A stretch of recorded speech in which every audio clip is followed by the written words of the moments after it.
You're watching The Experience Comic Culture and Sales, streaming live daily to Facebook, YouTube, Twitch, and Twitter.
Hey, happy Monday.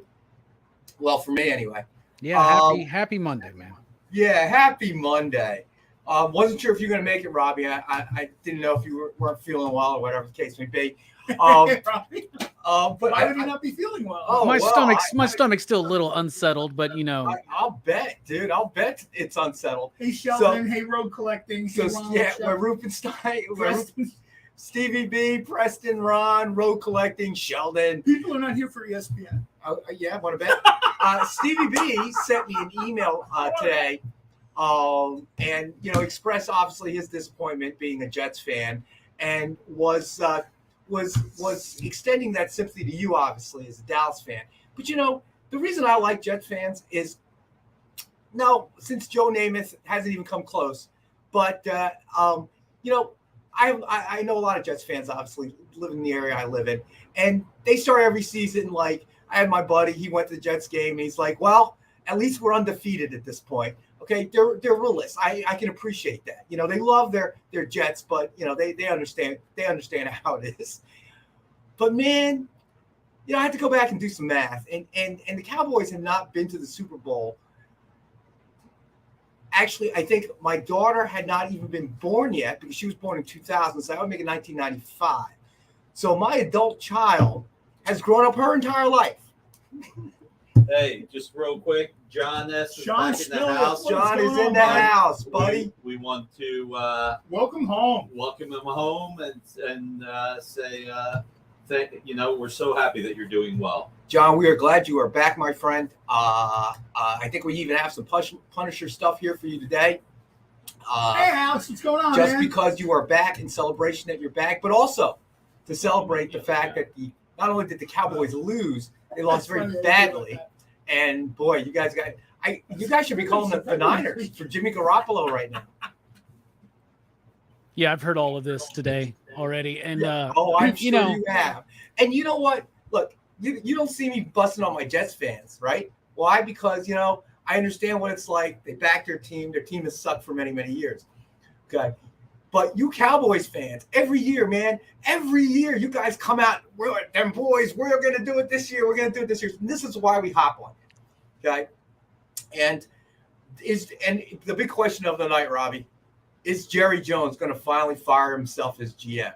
no, but I would, if the next 6 to 8 weeks go like I think they will, I wouldn't be surprised if Mike McCarthy is gone towards the end of the season, like before the end of the season. It's not McCarthy's fault. I mean, it is, but it isn't. I mean, seriously, It isn't. Okay. Yeah, but Jerry ain't going to fire himself or retire. That's for sure. So But Mike's going to be the it- scapegoat. But I'm going to tell you this: Uh-huh. I don't like Mike McCarthy as a coach for the Cowboys at all, and I haven't these last couple of years. I'm over it. I'm done. It's bad enough to lose on opening day, but to lose your starter for the next 6 to 8 weeks is even rough. Like it's so defeating, man. It was a terrible. I mean, losing's one thing, especially losing to Tom Brady's Buccaneers, right? That's one thing. But oh man, it was bad. It's rough. It's rough.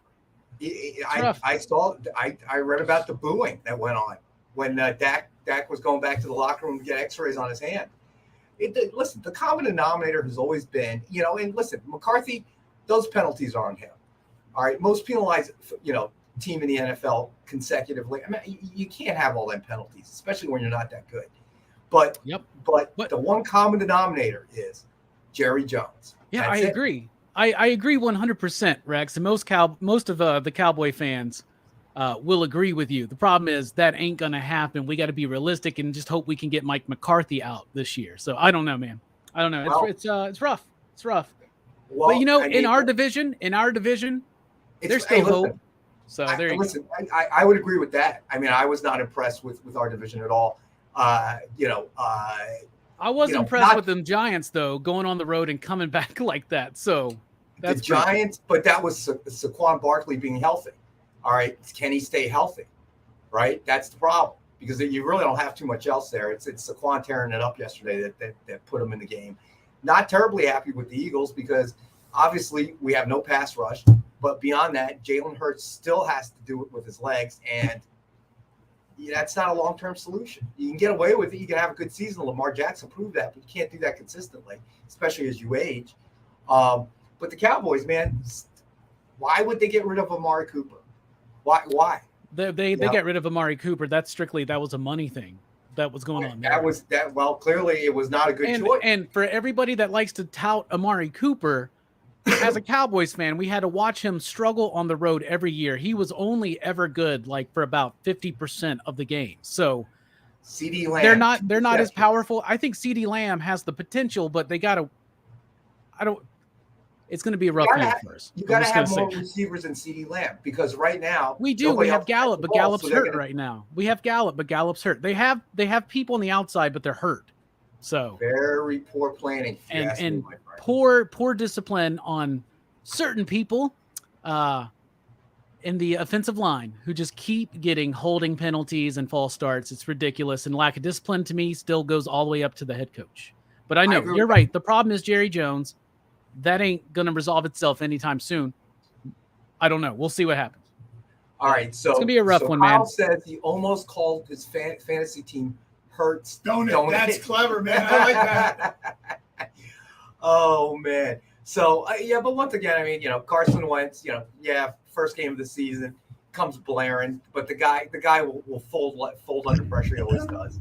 The real joke is the second half of my comment. I went with no Aiden the Lions because it's far more accurate. But you told us you started Dak Prescott in your fantasy league. Kyle. It was start him or Marcus Mariota, and I wanted to believe, I really did, that Dak Prescott was a better fantasy performer than Marcus Mariota. As it turns out, no. Well, let's say Robbie would like to believe that as well. Yes. I mean, it's not a bad call putting the quarterback of the number one offense in the NFL the previous year as your starter. Unfortunately, there was some struggles and a breaking or a fracture that happened. And it's going to be a rough one, y'all. But yeah, it is what I was expecting this. I knew you were just waiting for us to start tonight's show, man. I just knew it. Dude, I watched that game. That was ugly. That was an ugly game. That really was. Brady didn't even play well. Well, I know. At least Micah got to sack Brady twice, so that was nice. Good for him. Yeah, well, Brady's got an excuse, man. He's fighting with Giselle, man. He's still got stuff going on, right? So he's not himself. John's so tuned out right now. It's hilarious. Wait, who's the Bucks fan here? We had a major Bucks fan here. I forget. Isn't John Spilio and Spilios? I don't know. Is John Jesse Spilios James is a huge Tampa Bay Bucks fan. Who? Jesse James from The Experience is a huge. Yeah, no. I mean, one of our viewers. We have a viewer that is a major Bucks fan. I think it was John Spilios, but I might. AR, don't fall for the HBO hype. Oh yeah, I texted AR. I said, "Hey, you want to jump in on tonight's show, bro?" He goes, "Oh yeah."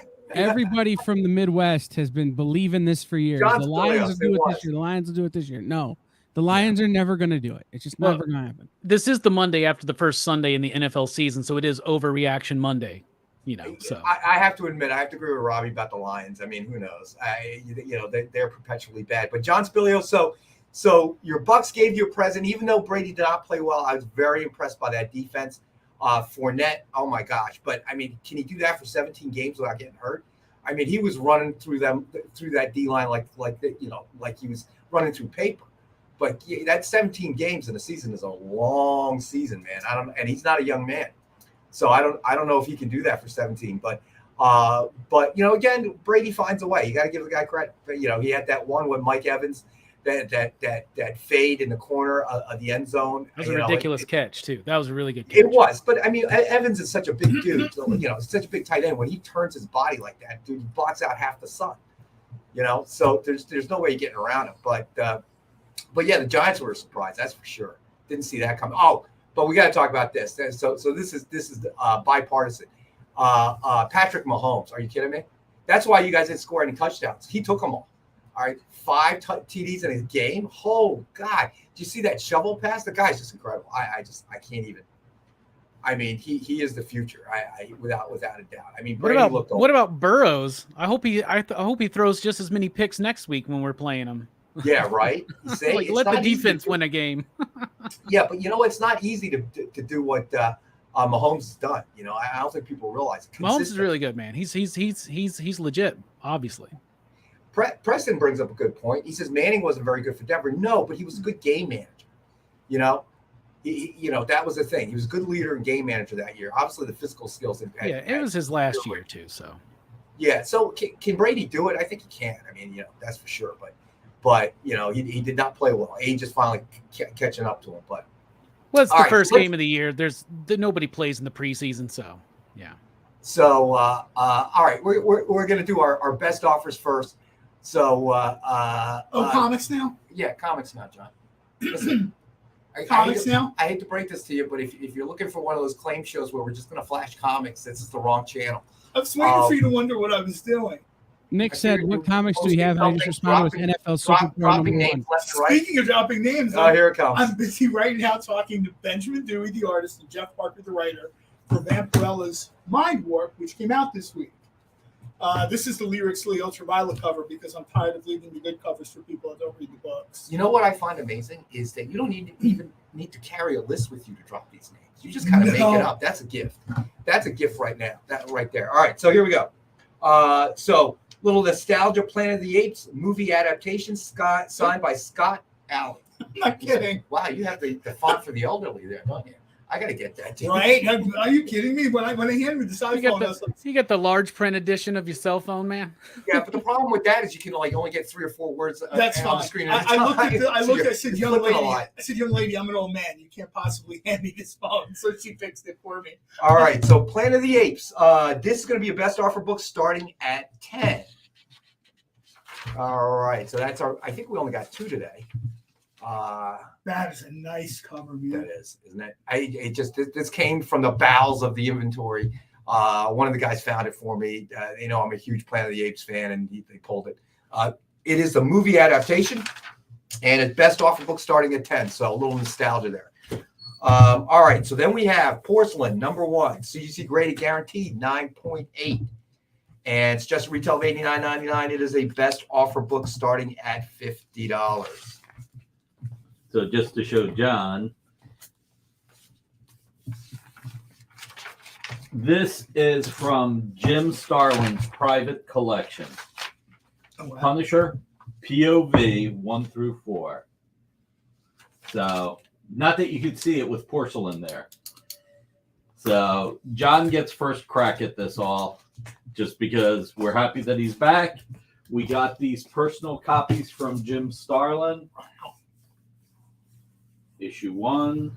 Marcus, collars up. Issue 2. Speaking of collars. 3. That's a good one. Issue 4. Bernie Wrightson art. Jim Starlin script. Love these. Don't get better than that. Nah. All right, suggested retail is $750, and we have the 4-book set for $600.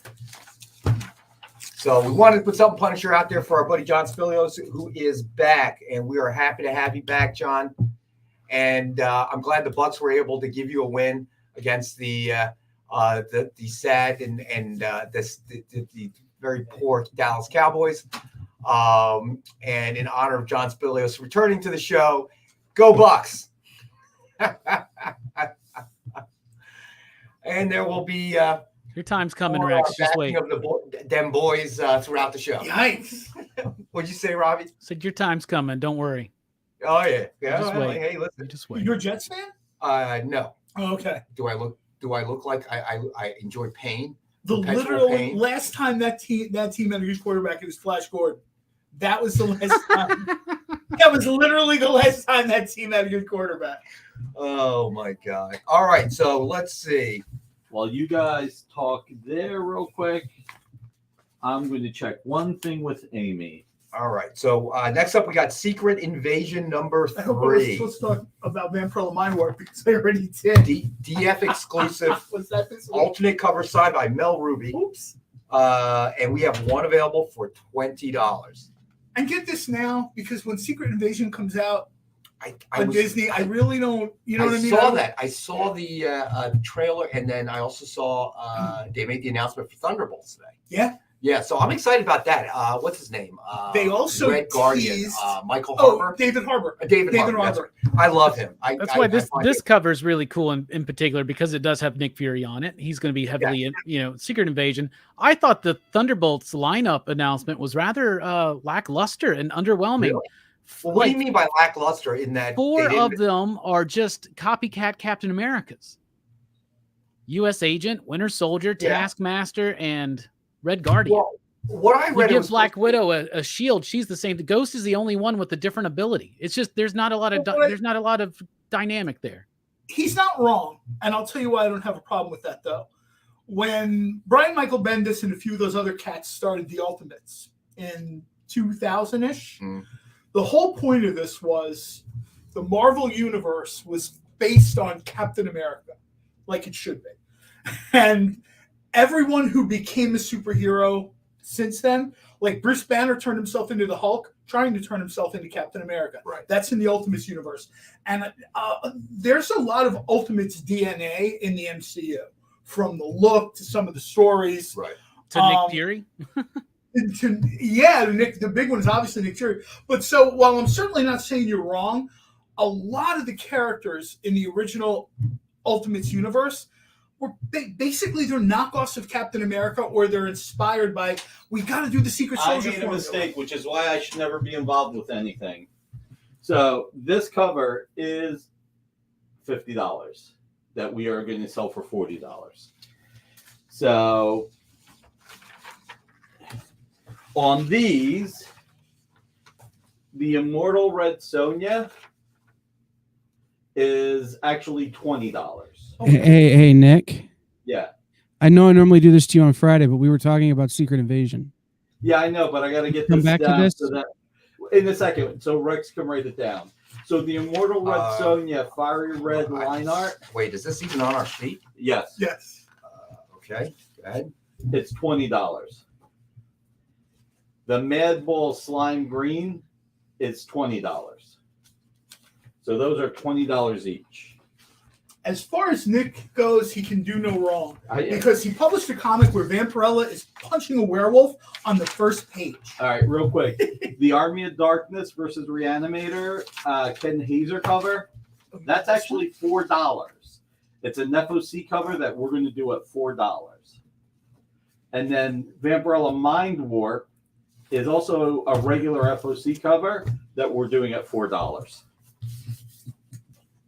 So... All right, so Kenneth Bird, I'm still here supporting all my good friends who are working today on this Spangle. I always like the comics comments for the comic books they have on auction tonight. Kenneth Bird, always welcome you here, my friend. Yeah, always love to see him. Let's see, Ron said will email us jokes from time to time, and they're hilarious. So this one's for you, Robbie. Ron says yesterday America's team played like they were from the Czech Republic. Yikes! Soink. That's awesome. Kudos to you, John. I'll send you some of his jokes that he emails me. It'll cheer you up, Robbie. It's okay. Oh, I'm sure. It's all right, buddy. It's been since 1995. What's another year? Okay, it'll be all right, buddy. Yep, you're right. At least I was alive the last time it happened, so that was. Yes, you were. Yep. Yes, you were, and hopefully you'll still be alive the next time it happens. One can hope. One can pray. Right. Oh my God! But yeah, getting back to what we were saying before. Yeah, we so were somebody brutally disagreed with interrupted what Robbie by the said. Publisher. Oh, somebody. I just didn't. Robbie is absolutely right. Oh no! I'm sorry. Preston says I don't disagree with what. Oh, I was going to say, if you Sorry. look at that picture, everybody on this side of the picture is Captain America wannabe. I kind of give. Okay, fair enough. I mean, I give Winter Soldier. That's a pass the only because- thing I'm saying is a little bit more diverse I power like sets that. and stuff could be, and there's probably still some surprises to come. But I like that. It's almost kind of like a Captain America army. I like. Yeah, but that's not what the Thunderbolts is, man. Do something called the Super Soldiers. The Thunderbolts is supposed to be about villains trying to reform themselves. Well, they're all kind of bad guys, aren't they? No, they're not, man. They're doing they're doing their Suicide Squad thing, and that's not what the Thunderbolts is supposed to be. See, I it's agree. man. They're turning Thunderbolts a little bit into Suicide Squad. Now, I know they debate a lot as Winter Soldier a hero. Pedro, what's going on, buddy? I saw one of the things that say Winter Soldier is not a hero, but Bucky is. All right, maybe I'm. You're kind of splitting hairs there a little bit. But yeah, it seems to me like because of the success of Suicide Squad and Peacemaker, it seems like that Marvel kind of shifted. I mean, I remember reading Thunderbolts #1. Somebody wrote like the last page of Thunderbolts #1 was like the biggest shock in like that 10-year period of comics. Yes. And what's amazing about that book is that in 12 issues, they tell the story of these villains pretending to be heroes. And then when it comes time to implement the plan, the majority of the team goes against their leader because they're like, it's good to be a hero. And then they spend the whole rest of that book about redemption. Even though we're wanted people, even though we're fugitives, we're going to run from the law and we're still going to protect people. And that's what I like about Thunderbolts. And they found a way to take a character like Songbird, who, let's be honest, I could live for 200 years and Disney Plus will not give us a Songbird series, right? I mean, this is like they found a way to make that character interesting. Yeah, they to did. the point where I still see her floating around in books and stuff. She was never interesting when she was just screaming Mimi. I'll tell you. Yeah, I mean, when she was just screaming Mimi, who cares? It's like, and apparently screaming Mimi is sort of like a culturally unacceptable like adjective to describe someone or whatever. So like you can't even sort of do that. Although Alex is right. If we're going to get an Echo series, I wouldn't rule anyone out. So road collecting in the house. If I said Heidi, I forgot. I'm sorry. 62 Lefty as well. Haven't seen him in a while. What's going on, guys? Thanks for everybody joining us on this Monday night. A little sympathy to Robbie because America's team got smashed yesterday evening by Tom Brady and the Buccaneers. Yay, John Spilios. Go Bucks. I wouldn't exactly call it a smashing, but it's okay. Oh, I call it a smashing. Okay. The thumb got smashed. I'll tell you that. pointed this out to me. Did you know that the Dallas Cowboys were the only NFL team yesterday that did not score a touchdown? That's called a butt whooping from where I'm at. Okay.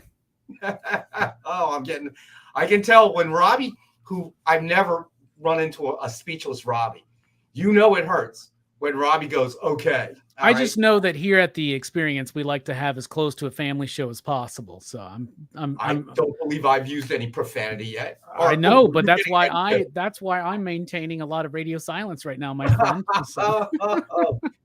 Oh my God. One of these days, man, I'm telling you, we got to go to a game together or something, bro. Well, it ain't going to be a Cowboys or Eagles game because then fists will start getting thrown, man. Hey, I'm from Philly. That won't be a problem. We booed Santa Claus. Not a problem for me. Not at all. Let's see. Broncos and Seahawks didn't score yesterday either. Really? Are you sure?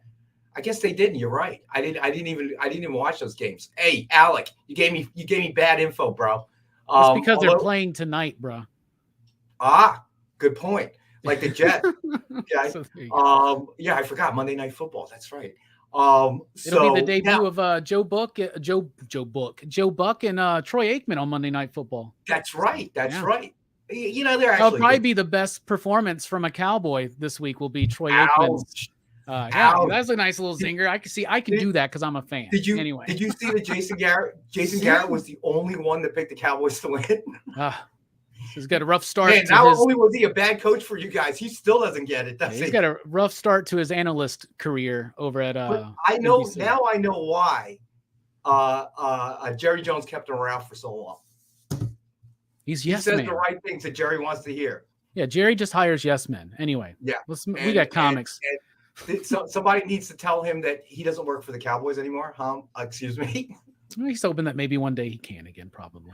I will say that I love Tony Romo as a commentator, though, a color man. I really do. Never liked him as a quarterback, but do really enjoy his. He brings a level of expertise, so he's fun to watch actually. And he hasn't injured himself while doing it yet, which is interesting. So. Yeah, concussion, right? He doesn't have a 300-pound lineman chasing him anymore. John Phillies, no worries, buddy. Listen, if they're still around, you know how we roll. Not a problem, buddy. All right. So you let us know, and we're just happy you're back. We're happy you're okay. We missed you. I know myself, John, Robbie, Alec, all the viewers, we definitely missed you. So we're just glad that you're back and doing okay. So Triple B says Bucks could only score one TD. Brady is getting old, man. That was a hell of a fade to Mike Evans, but that guy's so big, man. He turns his body. You're not getting the ball. If it's jump ball, he's getting it. So all right. So let's see. We got to go to our first break, but let's throw this out here. Why don't you do a recap? Okay, look, it's time for the Rex cap. I'll tell you what, we'll get to the next book right after we get back from break. Is it getting any cooler in here, John? It doesn't feel like it, does it? Yeah, I think it's cooler than we first of all. Yeah, we're having AC issues here. So all right, so we're gonna take a quick break. We'll be back in a couple minutes. Stay with us. Hey, it's producer Kyle. If you like going places where the action never stops, like Las Vegas, the Caribbean, and Atlantic City, then you're probably not who I want to talk to. But if you want to surround yourself with amazing comic books and comic book content made by a devoted group of smart and funny industry insiders, the Experience Members Club was made for you. You can join the experience by becoming a supporting member of our YouTube channel. You get access to exclusive content that no one else gets, like members-only live streams, pre-sales, one-on-one Q&As with production staff, and other content that's exclusively for members. Plus, for a limited time, if you sign up now, you'll be entered into our giveaway of a slabbed comic book. Just call this Wait, hold on. It's 2022. No one makes phone calls anymore. Scan the QR code at the bottom of the screen, or just visit the membership section of our YouTube page, and you'll be on the VIP line of the comic book buffet, baby. Look at the size of those perks. Join today, and I'll be saying, who loves you, baby? Me. The answer is me.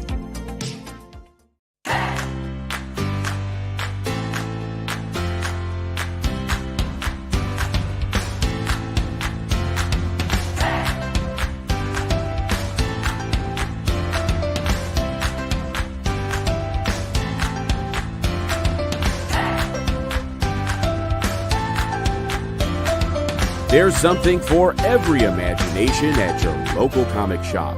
Visit comicshoplocator.com to find a store near you. Did you know that every Experience show, including some exclusive content, streams on Twitch? Check it out, twitch.tv/the_EXP. Or just scan that QR code.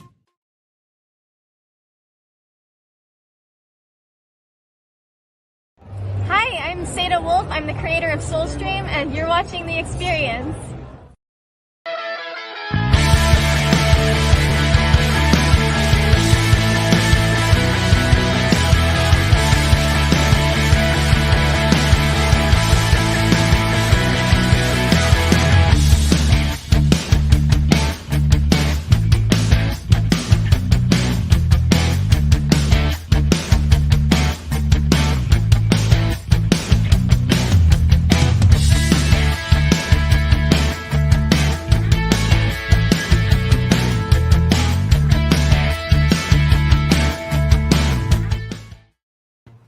All right, so I got to tell this quick story. So in the break, We got John wandering around the building looking for a dark office because he thought one of the covers was a glow-in-the-dark cover. It's a Stuart Sager so cover. I come back in and I just see John with a comic book in his hand wandering around in the dark. Okay. Needless to say, it was not a glow-in-the-dark cover. It was not a glow-in-the-dark cover, so that's why it didn't work. As John found out the hard way. Okay. Unfortunately, though, the real loser is Nick because guess who's going to get pestered about glow-in-the-dark covers? Do we have a glow-in-the-dark cover? Get in my office. The thing about it is, if you're going to be a pain, John, be a good one. And I appreciate your efforts. I do. Well, there's certain characters that a glow-in-the-dark cover would be perfect for. Right. Evil Ernie. For Evil Ernie was the first one. When I said that, I pointed to the Evil Ernie artwork that Nick has outside of his office, like glow-in-the-dark for Evil Ernie. But it would have been perfect. When we come back from the break, I'm going to show that comic. And I bet when people look at it, they'll think it was, especially older people, that's sort of the way glow-in-the-dark colors looked back then. Stuart Sager's cover for Army of Darkness meets Reanimator is so cool. I mean, of course, Ken Hazer's is good, but... All right, so let's get another one out here. We got Battlestar Galactica, Twilight Command #1, Atlas Edition, signed by Michael Morici, and it's just a retail of $49.99, and we got one available for $20.04 the year that Battlestar Galactica premiered. There we go. That's nice. Really cool to get a Morici autograph. He's one of my favorite writers in comics right now. Super cool dude, too. So are you starting your movie review tonight or not? Oh, we started last week. Horror Fest is here. Yeah, we did the Scream franchise last week. Had a great show. All right, so what's on tonight? 9 o'clock Eastern, right? Yes, 9 o'clock Eastern tonight. We're talking about Dario Argento's Deep Red. Sorry, I hit the wrong button there. Deep Red by Dario Argento from 1975. Italian horror giallo. Really cool stuff. I'm very excited. It's one of my favorite movies from one of my favorite directors. So I have to say, there's a ton of Italian horror that came over between, we'll say, like 68, 79 through the 70s. There was some of that stuff that was the Beyond, I think, is one. They sort of had, or Beyond the Door. Right. Which I think they probably renamed like 5 different times in 5 different countries. Well, you have the Mario Bava stuff, like, was it Blood and Black Lace, and that was coming up, and then Argento stuff, Bird with the Crystal Plumage, Deep Red, Cat of Nine Tails, Fulci, who did the Beyond and did Zombie, and I'm a big fan of Italian cinema in general, but in particular, their horror films, their giallo. I got to say, I don't think I've ever seen one. Like an Italian horror film? You know where there's some, not the best, but you know where there's some Italian horror films? They've come to Prime Video this month for the holidays. I think we talked about this before. Streaming services will load up some horror stuff. Yeah, Tubi's got some good ones too. Tubi's got some good ones, and Shudder has a great collection of Italian. We've talked about Shudder that before. Shudder is like $1.25 a week. That's the price of a cup of coffee. They're primarily horror films. They're horror films, and they have great content. They have some fun stuff too. You know, like for people my age that grew up with like Dr. Shock or whatever, you know, they've got Billy Bob in there doing this thing. And I think that covers, for me, Shudder covers everything. They have some edgy stuff. One of the things I find really weird, and I'm not so much a fan of the whole country cinema, but I don't know if it's the Irish Film Initiative or whatever it is. The Irish sort of do these kind of really cool, low-key horror movies. You know what I mean? It's not huge productions. It's not tons of special effects, but they're atmospheric and really kind of creepy. There's a bunch of them on Shudder, and there's a bunch of them on Prime Video. All right, so we got a new CCA today, also found in the bowels of the inventory. Oh, no. I'm always trying to find something new. Of course, we're waiting on stuff coming from Joe Delviato and then Mariano Nicieza. So hopefully, you want me to go and tell him to hurry up real quick? Or is he gone for the day? I think he's gone for the day. Thank you. You show up and he tries to get out of here. here. I know. Hi, Mariano. Got to go by. All right, so this one is Spawn #1, 30th anniversary blank variant, commission cover art, signed by Ken Hazer with a color Angela sketch. Yes. All right, so I'm pretty sure we have never had this on before. And we have the one available for $69.99. Angela's a great character, obviously a controversial figure in the history of Spawn.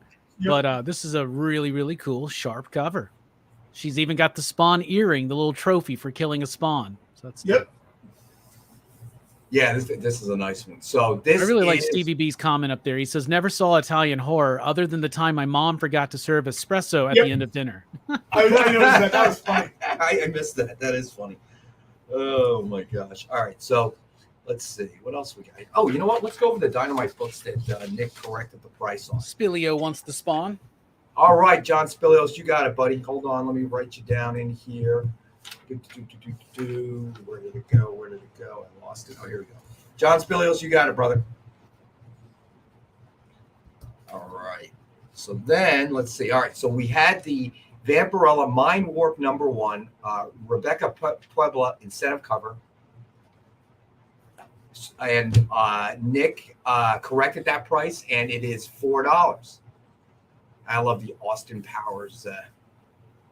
Well, this book is set in the 60s, right? It's like a 60s British era. Yeah, we'll talk a little bit about this primarily nice because collar too. Name drop. I've been talking to Jeff Parker about this. I literally just read the book. Yeah, this is a little bit of, Vampirella's anniversary, 50 years, how things have changed, how she's changed as a character. This book starts in, 2022, and very quickly she finds herself at her beginning.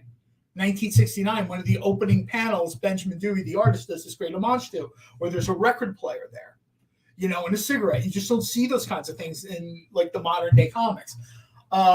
I'm looking forward to the rest of this. I'm actually trying to pester Jeff to kind of give me a little bit more for issue 2. But Jeff who? Parker, the writer of this. See what I did there? I gave you a real good lead in there. Kyle, you want to jump on for a second? So John Spilios, it is the new membership, but I'm going to let Kyle explain. Kyle put the whole thing together, so there's probably nobody that knows better than he does. Well, at this point, me doing Telly Savalas in the commercial probably knows better than I do at this point. Only because I did hear your Telly Savalas. Huh? It was not. I did hear your Telly Savalas. That wasn't so bad. It came out a little bit more like Christopher Walken, and then JD did a lot of work to make it sound better. Yeah, it did. It took me a second to go, is that Kyle? Yeah, but memberships here on the Experience, it's the most direct way for you as a buyer to support us other than buying books from our shows. Always buy books from the shows, right? And support your local comic shop. But if you have less than the price of a trade paperback laying around at the end of the month and you'd like to support us, we've got original content in terms of I'm producing a show called Producing a Collection that is I'm filming, starring in, edit all of it, called Producing a Collection that's members only. We had our first members only hangout on Friday afternoon, which is Jen was processing a new collection she just bought, some 80s and 90s G.I. Joes, and we just hung out and talked while we did that. We have other members only exclusive shows coming, including pre-sales where you can get on as a member and buy books before they make it to shows. And we'll have other things. We've got a members only Discord server. We're giving away a slab right now. All kinds of stuff. You can do that if you go to bit.ly/join_exp. I put the link in the comments. You can get joined up. It's a pretty good time. Awesome. Thank you, Kyle. Triple B, I got you, buddy. So you are claiming the Vampirella Mind Warp. So that one's gone. So next up, we have Army of Darkness versus Reanimator. Necronomicon Rising #3, Ken Hazer incentive cover. This one also is $4. We're going to talk about some of these incentives. Go ahead. I want to show people this. Go I'm going to wait for everybody to look at this. I mean, this is Ken. We see his art all the time. Everything he does is amazing. Obviously. $4. The book should already be sold. I love this story. I love Army of Darkness. I love Reanimator. I told you, I almost feel like Nick is like, I got to give him something once in a while because he won't shut up. Thank you, John. Thank you, John. Please buy Nick a veggie sandwich. Thank you, Preston. The covers for Army of Darkness versus Reanimator are so cool. Everyone likes to talk about Arthur Sudan, and everybody likes to talk about his amazing paint and color. let me show you exactly why that guy shouldn't color anything.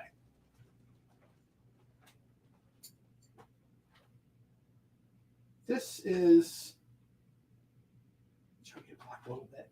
This is Arthur Sudan. Thank you. Really? That's the black and white variant. Wow. See around here, you see what I'm talking about? Right here, his signature is Arthur Sudan. This is a scene from, obviously, it's from the Artist Reanimator, so people are dead and cut up and stuff. But I have never seen this guy's black and white work look this good. Yeah, I almost thought that was like Tim Bradstreet at first or something. You know what? That's exactly the kind of vibe it had. And I thought to myself, when we do the show, like I got in here and I saw that. When we do the show, I'm like, you know what? I got to take the show for 30 seconds and 60 seconds to talk about this. Because everyone looks at Arthur Sudan, you're like, oh, look at the amazing muted colors. And he's so talented. No one would say he's not.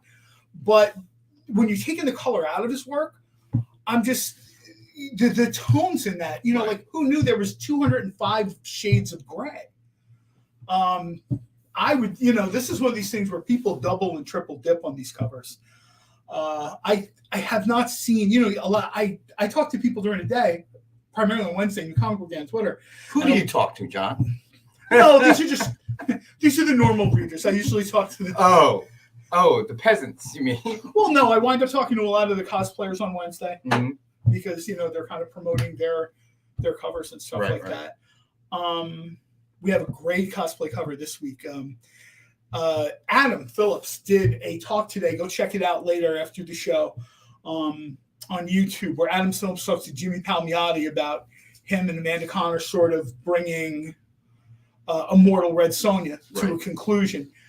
Of course, there's the usual array of amazing colors, Joseph Michael Linsner, whatever, Amanda Connor, of course. But the cosplay cover for Rachel Holland did the cosplay cover for this, right? And this is like her best work on Red Sonja. I mean, she's done a lot of stuff for Dynamite, but this is by far her best work on Red Sonja.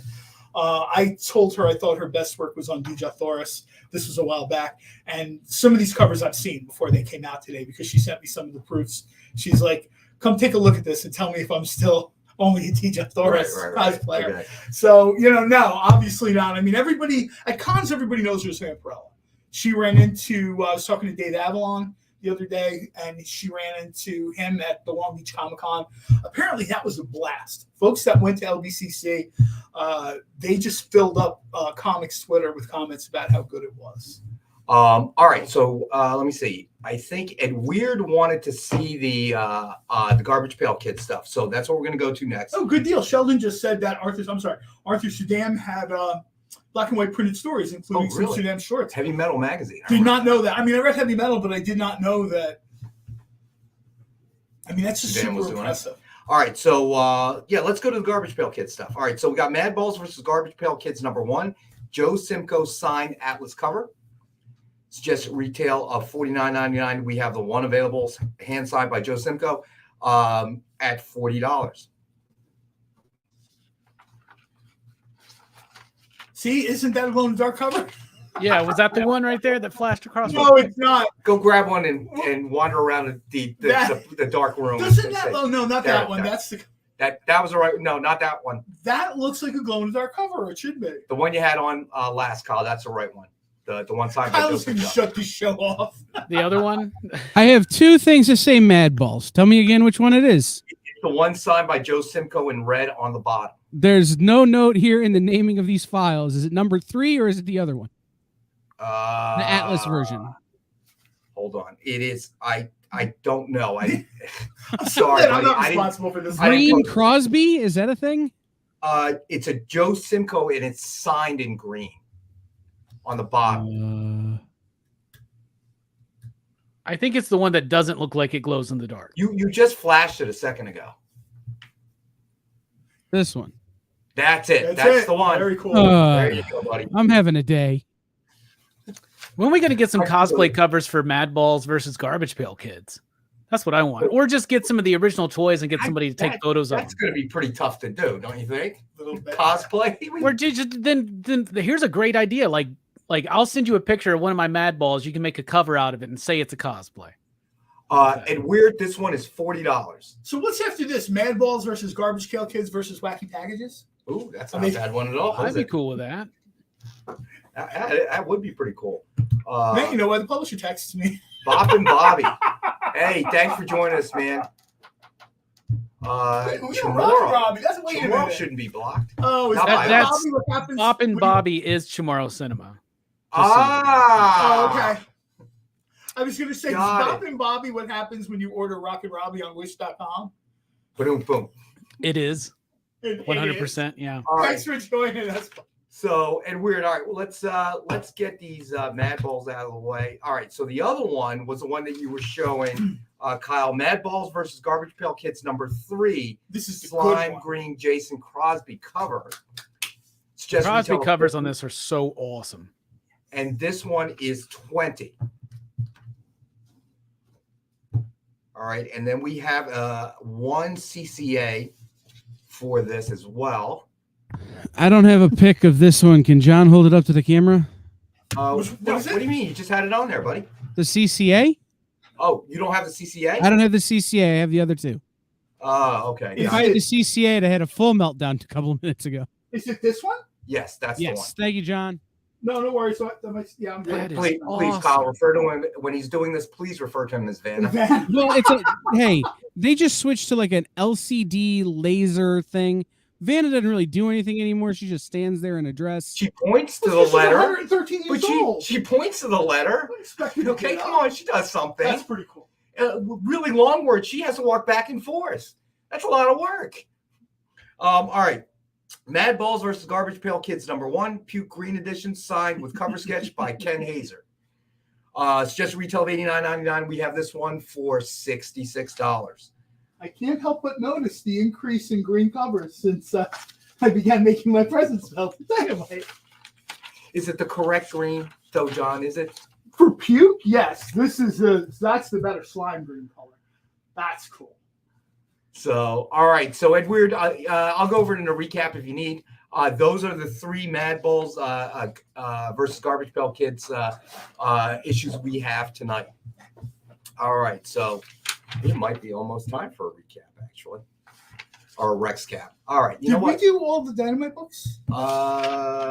There is one more left. You know what? You're right. Let's do that one.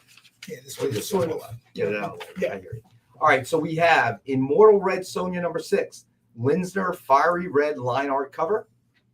It's just retail of $50, and we have the one available for $20. I'm kind of always wondering, and I'm almost tempted to ask him. I'm wondering if Joseph Michael Linsner does this in like red marker or red ink, or if he does it normally and then it's digitally turned red. Triple B, you got it, buddy. You can definitely get the 10-pack. I got you. Because I know the colored pens and materials, right? Artists have said are more difficult to work with, right? All right. So give me 1 second. All right. So all right. And Weird, I'll go through it one more time, all 3 of them. John Spilios is claiming the Red Sonia. You got it, John. That's so cool. Let me write that in first. All right. So John Spilios is claiming that one. All right. So we're going to do, you might have to do your Vanna White thing again. What do you mean? Hold up. I'm going to go through the Mad Okay, just let me know when All you right. need to. All right, so first was Mad Balls versus Garbage Pail Kids number 1, Joe Simcoe signed Atlas cover. And that one is $40, hand signed by Joe Simcoe.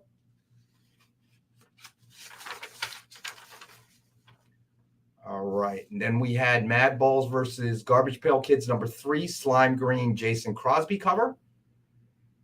Suggest retail $50, and we have one available that's $20.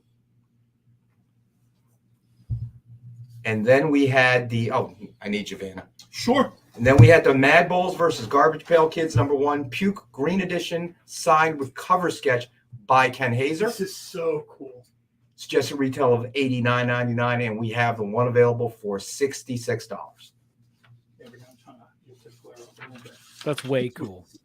That is so cool. That is so cool. All right, so that hopefully clears things up. It weird. If not, let me know. Is that Lizard Liz? Is that who that was? Is that the character's name? I'm trying to remember. I think it's Yeah, which character is it? I think Ed Weird told us once. It doesn't say on cert. It doesn't say on the cert. That is, I looked that up. I can't remember. Oh, did you just okay? It didn't hit the floor, everybody. It didn't hit the floor. If it hit the floor, the value would have went down. All right, so let's see. All right, so I got Triple B. I got John Spilios. Let's see. What time? All right, we've got a few minutes left. Oh, let's do a slab book. All right, so we have Jane Foster and the Mighty Thor #1, CGC graded 9.8. Suggested retail of $89.99. We have one available for $62 for $19.62. Did you watch the movie yet, Rex? Since it's on Disney Plus now. I have not, dude. I'm so behind. I have not watched. I think I'm 2 episodes behind on House of the Dragon. And dude, I've been trying to muscle through the Rings of Power. Last Sunday, I fell asleep the first Sunday watching it. So then the next Sunday, when episode 2 came out, I said, all right, I'm just trying to muscle through 2. Couldn't get through 2 of them. I think I got 3/4 of the way through the first one, fell asleep. Yeah. And then, well, yesterday was, first day of football, so I wasn't watching anything but football. I'll tell you this. I found the first 2 episodes of Rings of Power to be kind of hard to get through as well. I found them kind of boring, and I didn't really care much. Yeah. But the 3rd episode, Was I good? really, really liked the 3rd episode. We introduced Isildur. Spoiler. So I'm probably going to watch Thor first because I've even when I was a kid. I mean, my favorite issues of Thor was whenever he had Hercules involved, and when they would be doing their godly things, beating up things. You're going to be seeing him in the future in the next movie. So I want to see Thor first. House of the Dragon, I like the first 2 episodes. I don't know why I'm behind. I just haven't gotten around to it, I guess. I think it depends on how high a level you want your fantasy, right?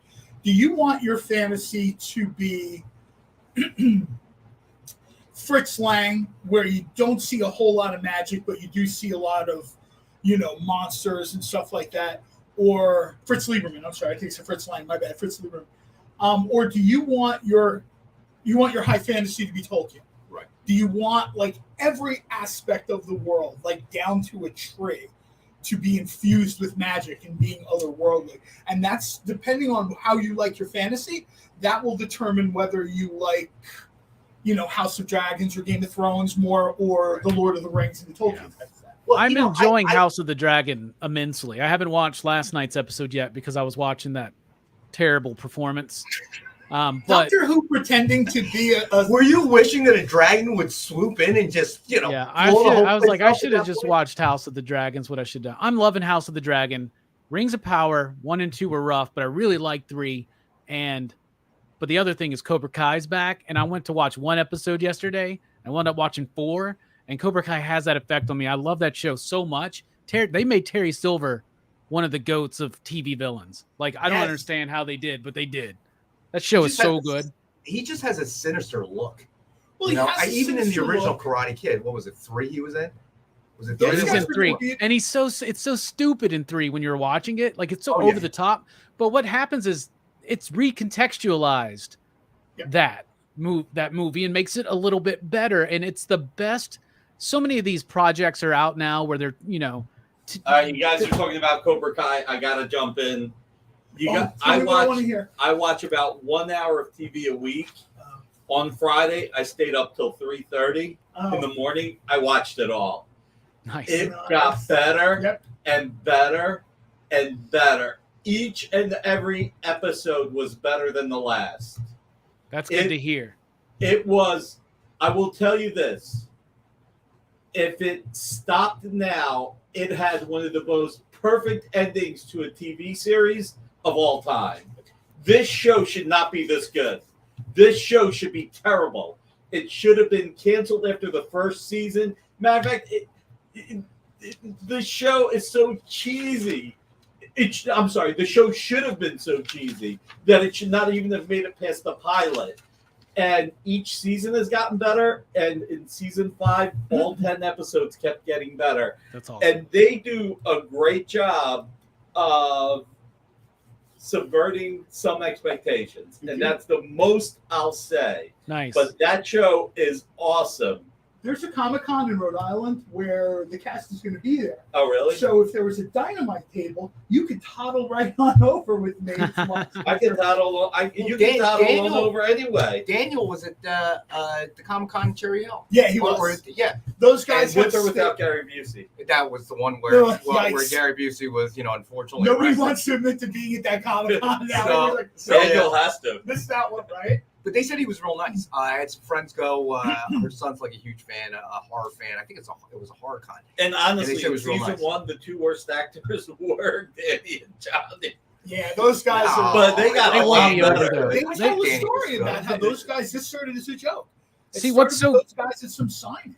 The thing I think another reasons why it works so well is out of all these shows and movies that are bringing in legacy characters with new characters and trying to appeal to new fans and old fans with legacy characters, this is the one that blends it perfectly. Like, all the new characters are cool, interesting, compelling, and the legacy characters are cool and they're evolving and they're changing, but both stories work together. They don't feel separate.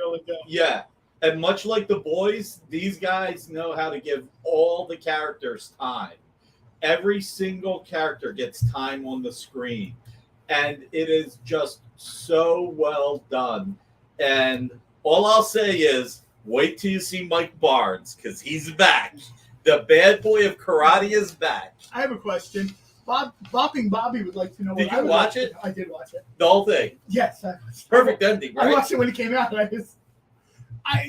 We watch so many shows that have endings, and then after the endings, we're here just like, this was awful. You ruined it. yeah. If they never do another episode, Absolutely. I'll miss it, but I'm fine. I'm Exactly, good. If they do more, They are the few people that I actually have faith that with this ending, they can still make season 6 better. oh yeah, they can. These showrunners, I have complete faith in. Complete faith in. Bopping, Anybody else, I would say, oh my God, it's going to be Seinfeld season 9. Bobby wants to know Gabe, what I'd like to know. thanks for joining us, man. Yeah. No that's spoilers, buddy. No spoilers. Cobra Kai versus Army of Darkness from Dynamite when? Bopping Bobby would like to know, and I would too. No. I think it would have to be more Cobra Kai versus the Ninjats. Yes, I was just that. Or wait, what else is coming on? We're going to be doing martial arts comics, right? We have some. We have some. Terry Silver versus Intertwined. Jennifer That was Blood. it. Intertwined. Wait, Yeah. say that again, Kyle. Terry Silver versus Jennifer Blood. Oh, What about John Kreese versus Darkwing Duck? do you want me to start writing this Oh, down? my now? Kreese versus the God. Gargoyle. Wait, I'll get a pad and paper. Again, we are not going to spoil anything, but every episode had more than one oh my God moment. Yeah, it really delivered. Every It really delivered. every There's no- episode had more than one oh my God moments. Any other, it's kind of like The Boys, where I said any other showrunners would have extended this one season to 4 seasons. So much, they put so much together. Well, I think their showrunners are smart. That's a good idea, actually, Preston. I like that. Van versus Justice Incorporated? Yeah, so I asked you for that in 2019. So this season, anybody else would have spread this out over 2 or 3 seasons, and I'm talking about 12-episode seasons. So, no, I agree. This would have been the how long can we extend the finale?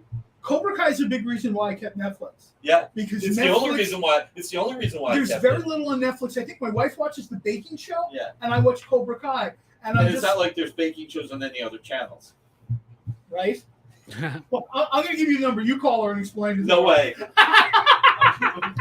Listen, I'm not putting my head in the mouth of the dragon. I leave that to you. Right? I'll do that with Pam. You do it with your Oh wife. man, you'll be doing the show by yourself next week. I am doing the show But by myself you are. next But week. seriously though, we're kind of hyped about it. But absolutely, if you like the show, check it out. I mean, Yeah. they really sort of were like, you know what, let's deliver. And I think these showrunners know what a lot of showrunners are dialing into. We might not be back. Amazon announced today that Paper Girls isn't coming back. Paper Girls was a lot of people like Paper Girls, and the streaming numbers were there. They claimed they weren't, but they were. Like every person I know that's into the genre watched Paper Girls. Right. How are they justifying not bringing that back? I don't know. Well, when every episode of Rings of Power is $60 million. Yes. Yeah, I almost wondered if that's what it was. Did they decide to paper girls, hey, look, man, you guys are good, but it's Tolkien. We're giving them your money. They're squeezing us. All right, so it's time for our next break. Stay with us. We'll be back in a couple minutes.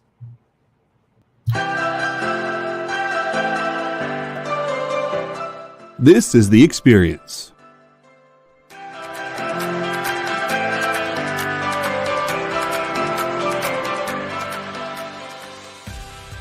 Good afternoon, everybody. Hey there, hi there, ho there. You're as welcome as can be. Hi, I'm Nancy McCann. Welcome to Friday Night Live on The Experience. Welcome, everybody. It's Fat Jack's Comic Crypt. Brendan, Al, Jason, hanging out. There I am. Welcome back to Kicking It with Henry, folks. I am your host, Henry Kumpa. It's great to be here with you guys. So we are going to talk about books that are in stores this week. Hi, everybody, and welcome to Mishmash. Hello, and welcome to the Black Comics Universe, presented by Peep Game Comics. And you gotta love it that the first people in a minute to skim it are creators. Up, everybody! Welcome to another Wednesday Warriors. My name is Joey Galvez, and this is my pal Ambrosia. Hey, everybody! Welcome to Space Cadet. Hey! What's up? Welcome, everyone, for another episode of I Must Ask You a Question. Hi, everybody! Welcome to Nerd News Now. Hey, this is Rex. Welcome to Comic Collectables. Hey, hello, all you happy people. Welcome to the Dan Wickline Show. Hi, everybody, and welcome. This is the crazy show that we do on Thursdays called What's in the Box? What's in the box? Comic culture and sales.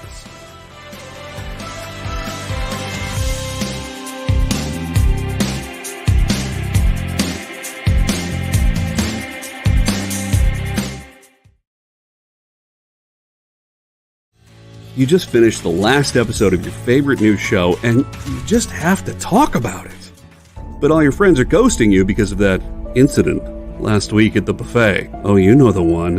What you did to that chowder. Ugh. Keeps me up at night. So what do?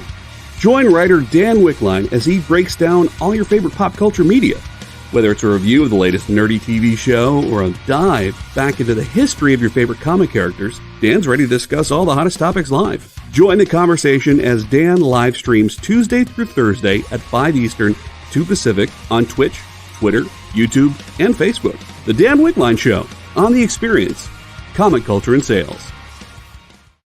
This is Ted Sikora, creator of Bloom, and you are watching The Experience.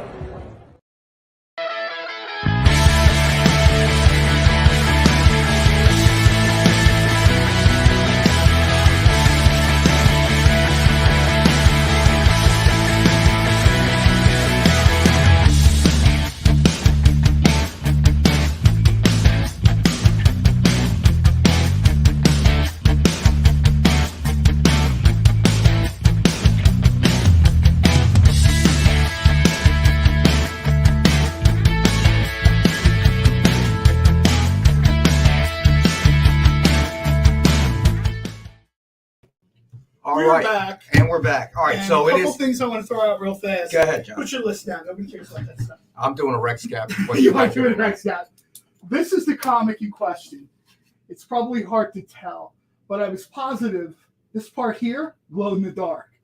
After trying it out in 3 different rooms and blasting it on under light by my phone, it is not. It is a really cool cover. And then John stumbled in the dark room, fell over boxes. Stuart Steger, I actually did it the garbage can in the one room. Stuart Steger just did a great job there. And the coloring is, well.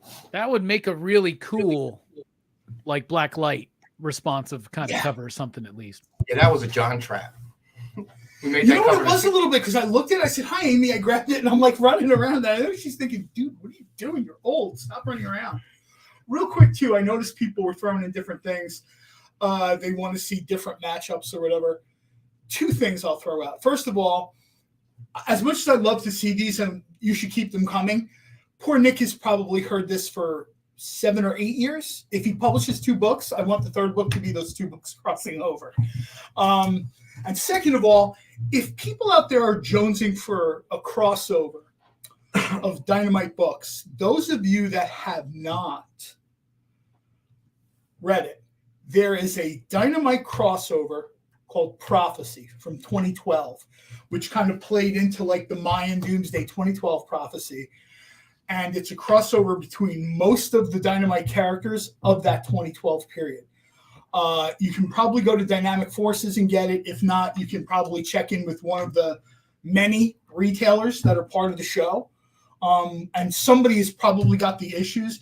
I honestly don't know if it was collected into a trade or not. It was, I think, 10 issues, and it's Vampirella, Red Sonja, Dracula, Sherlock Holmes, which Dynamite was doing at the time, Panther, very, very Athena, which is sort of a character that's disappeared from Dynamite. I think, unfortunately, I don't know if Dynamite is the right publisher for a character like Athena. Dynamite's a little bit more pulpy. Even Project Superpowers, those characters are pulpy. Athena was sort of, it was well done, but I just don't know if it fits into the publishing portfolio. But yeah, it's called Prophecy. Go out and find it. All right, so got to give the people what they want. Preston, here it comes. Rex Cap. All right, so although we did not cover it, we're going to throw it out there now, and Triple B already picked up one. Dynamite 10-pack reader set, 10 random Dynamite titles, suggested retail of $40 or higher. Each one will have a $3.99 cover price or higher. And as always, it's thank you to our viewers. We are selling it for $5, so 50 cents copy. You really can't lose there. Then we did Secret Invasions, number 3, DF exclusive alternate cover signed by Mel Ruby. And we have one available for $20. And then we did Battlestar Galactica Twilight Command number 1, Atlas Edition, signed by Michael Morici. Oh my gosh, man, it really has been a long weekend. Maurici, thank you, Robbie. I just, I was celebrating the Dallas loss. I had way too many beers. I know, man. It's just at retail $49.99. We have one available for $20.04. Hey, real quick, if you're a member, let's see the Recap Rex emote in the comments. Nice. Yeah, that's right. I made a Recap Rex emote, and I'm going to make a Name Drop John emote. We got to make T-shirts for that stuff, dude. I also have a station emote because, like, if Robbie's going to cue me into my favorite show, one of my favorite movies every week, I'm making an emote for it. Sweet. So throw it in the comments. All right. So, Planet of the Apes movie adaptation, signed by Scott Alley.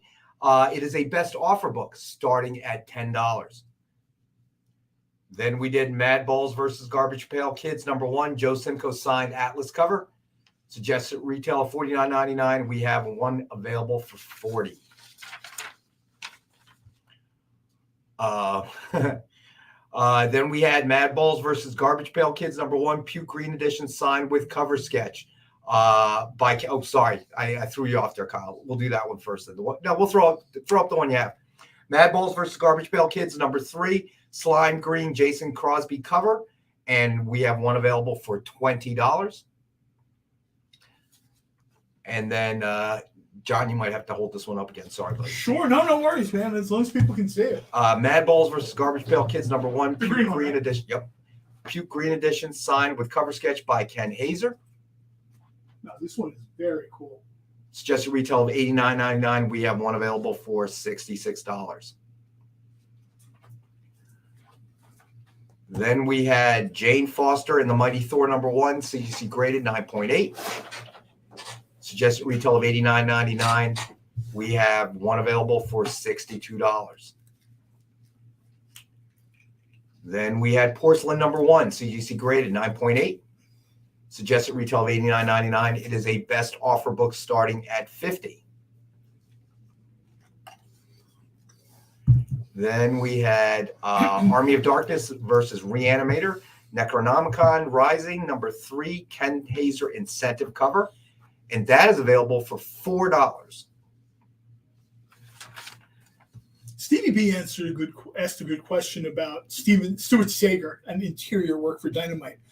I can't think of any off the top of my head. If he did, though, I think it would probably be something Army of Darkness related or something Chaos related.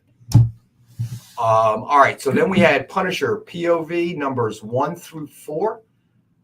The complete series signed by Jim Starlin. It's just a retail of $750, and we have one available for $600. All right, that was the Rex Cap, people. Rex Cap. Ooh, I like that. It'd be a Rex Cap emoji too. You just got. No, I think we should make T-shirts with the emojis Rex Cap. So all right, so let's see. What do we want to put up next? Let's see. Ooh, I know. We have a very poorly promoted merch store now that I could totally make a Rex Cap T-shirt. I think we should do it. All right, give me a week. All right, and now we're gonna get to John's favorite character of all time. Oh boy. Hold on. All right, Stevie B, you got it, buddy. Let me put you down for the Planet of the Apes. Stevie Are you gonna do B. Batman, Kyle? I'm begging you to pull the plug. Just shut it off now. Press the button. All right, here we go. What was I gonna do? Batman. Oh, Batman. That's right. Batman: Hidden Treasures #1, signed by Ron Mars. And we have it's just retail of $29.99. We have one available for $19.39. And nice backup. Ron Mars is the person who wrote Prophecy from Dynamite 2012 that I just mentioned a few minutes ago. Oh, did you just talk to him? No, Ron Mars I've spoken to very little. Some creators are more annoyed.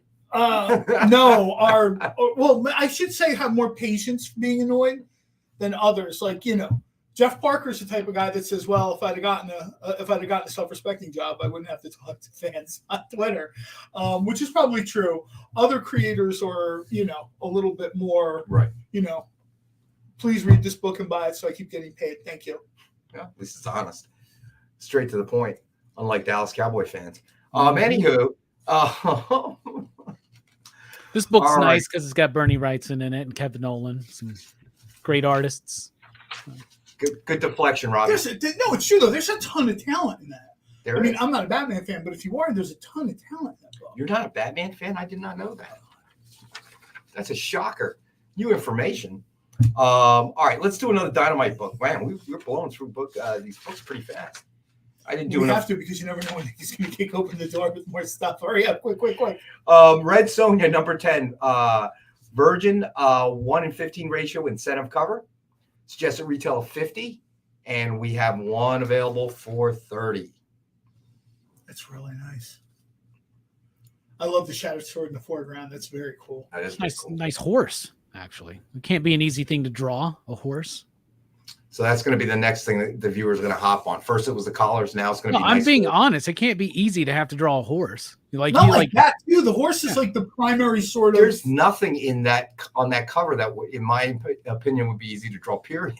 Yeah, right. I don't even know if I could sign my name to it. Like pretty much. I think I could draw one of the broken segments of the sword. I think I could handle that. That'd probably be about it. Although I'll tell you, if horses are your thing, John Cassaday, Lone Ranger. Oh yeah. I've never seen Westerns look that good on the cover. I remember when I think we sent the comic shop news to Ed Weird, and he wanted it signed, so I signed it. And my God, my signature is ugly. I never realized I haven't signed a check in a really, really long time, so I forgot what my signature looked like. My signature's like Comic Sans, so Oh man. So so tonight I'm probably going to catch up, watch a Thor movie. Maybe House of Dragons, House of the Dragon, if there's enough time. No, wait, I got Monday Night Football. Crap. Thor is one of those movies that is going to catch a lot of goodwill on the back end because when it's on your TV and you just click and watch it, your expectations are a lot lower. When you drop $20-$25 on an IMAX ticket, you know what I mean? You drive over to the theater, parking, another $30-$40 on popcorn, soda, especially if you're the average person with like 2 people, kid, whatever, it's like $100. And you're sitting there and you're like, you know what? This is really just kind of like a collection of videos you stitch together with like a watered down story of Love and Thunder, of the God's Slayer. When you're home, you're just like, oh, you know what? This is kind of fun. Oh yeah, Guns N' Roses music. This is great. Did any of y'all watch the Werewolf by Night trailer? I did. I've watched it like 4 times. I love that thing.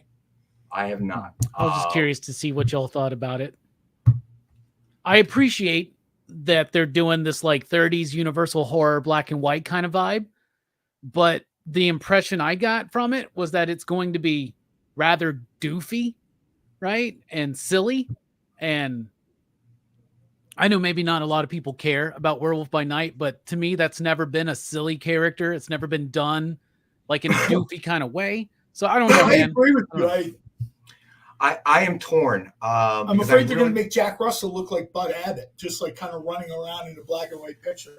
I'm really torn tonight because I do really want to watch Thor and catch up on some stuff that's streaming, and I don't really care about Denver and Seattle, but this is kind of a must watch with Russell Wilson in Denver now, and you know. So plus, it's Troy Aikman and Joe Buck for the first time on Monday Night Football. I know, but if I watch the game, I'm not watching that. I don't know. They're good. I like that. That's what closed captioning is for. Did you guys see the deal that was part of the Joe Buck leaving to go to Monday Night Football? I don't. I remember reading about it. It was like an obscene amount of money, I thought. Well, in order to get him out of his contract with Fox, ESPN had to give Fox something more than just dough. Yeah, it was like a Big Ten game or something like that. So Fox got to pick one game that was rightfully ESPN's at the college level. Really? And they got No, I to did not broadcast know it. that. And so what did they do? They picked the first game of the college football year so that ESPN's College Game Day wasn't at the first game of the season. Wow. I did not know that, actually. Preston, thanks, buddy. I did not know that, actually. Oh, we got members now. We're going to actually have to be good and do stuff. Yeah, they traded Joe Buck for a Penn State game. You know what? I mean, look, you kind of knew it was going to happen. I think Troy kind of hinted at it that was going to happen. A little bit, he alluded to it. I think. So you know, I think they make a good team. I've always enjoyed them. I have no problem. I like the two of them together. I know a lot of people don't like Joe Buck, but his voice has become like, to me, baseball, right? Mm-hmm. And so I'm going to miss him on the World Series, like for sure. I agree with that, but the commentary with baseball, I don't spend as much time listening to, I find, as I do with football. I don't know why. It seems I'm more likely to go closed captioning or completely mute the TV during a baseball game than I would ever do with an NFL game. I don't know why that is. It's just weird that way. But so I'll have to make some hard decisions tonight. Need to see some movie reviews. John's movie, that would be John, of course, and I think Preston mentioned it about John. He wants the membership content to include John's movie. If I could get away with it, I would film myself watching the movie in the theater. What do you mean get away with it? You've done it. Okay. Not for a little. I have endless pictures on my phone. It's John's selfies, and usually there's a beer in his hand or something. Okay. Hey, guess where I'm at? Gaming at Yard House across from the theater. Right. You know, getting ready to go to Regal right after I drink this beer. The preview I like Werewolf by Night. Most of the previews have been pretty cool and exciting. Right. Not a lot of people have seen this one. I don't know if it just dropped today or this past weekend or whatever, but there's like a Captain America tease.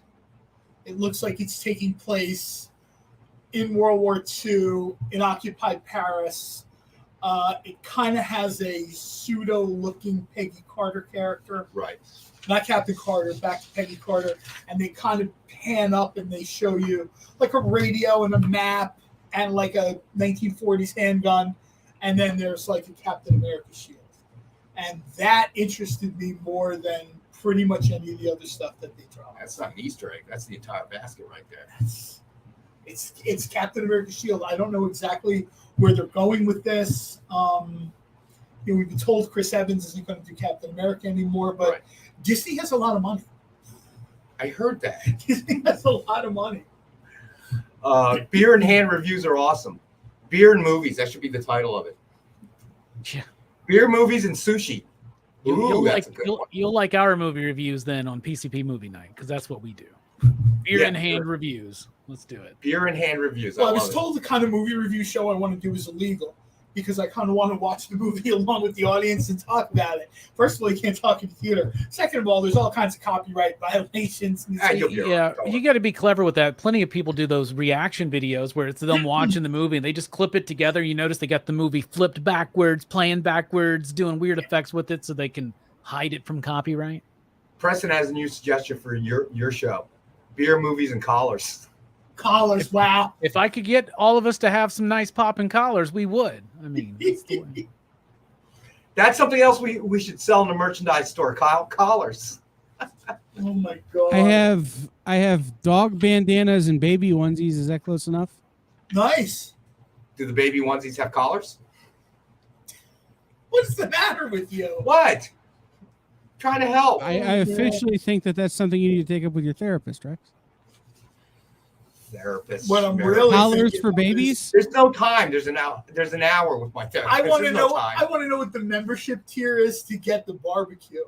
I don't care about the other eggs. I don't care about the believe it other or not, John, we sold our smoker.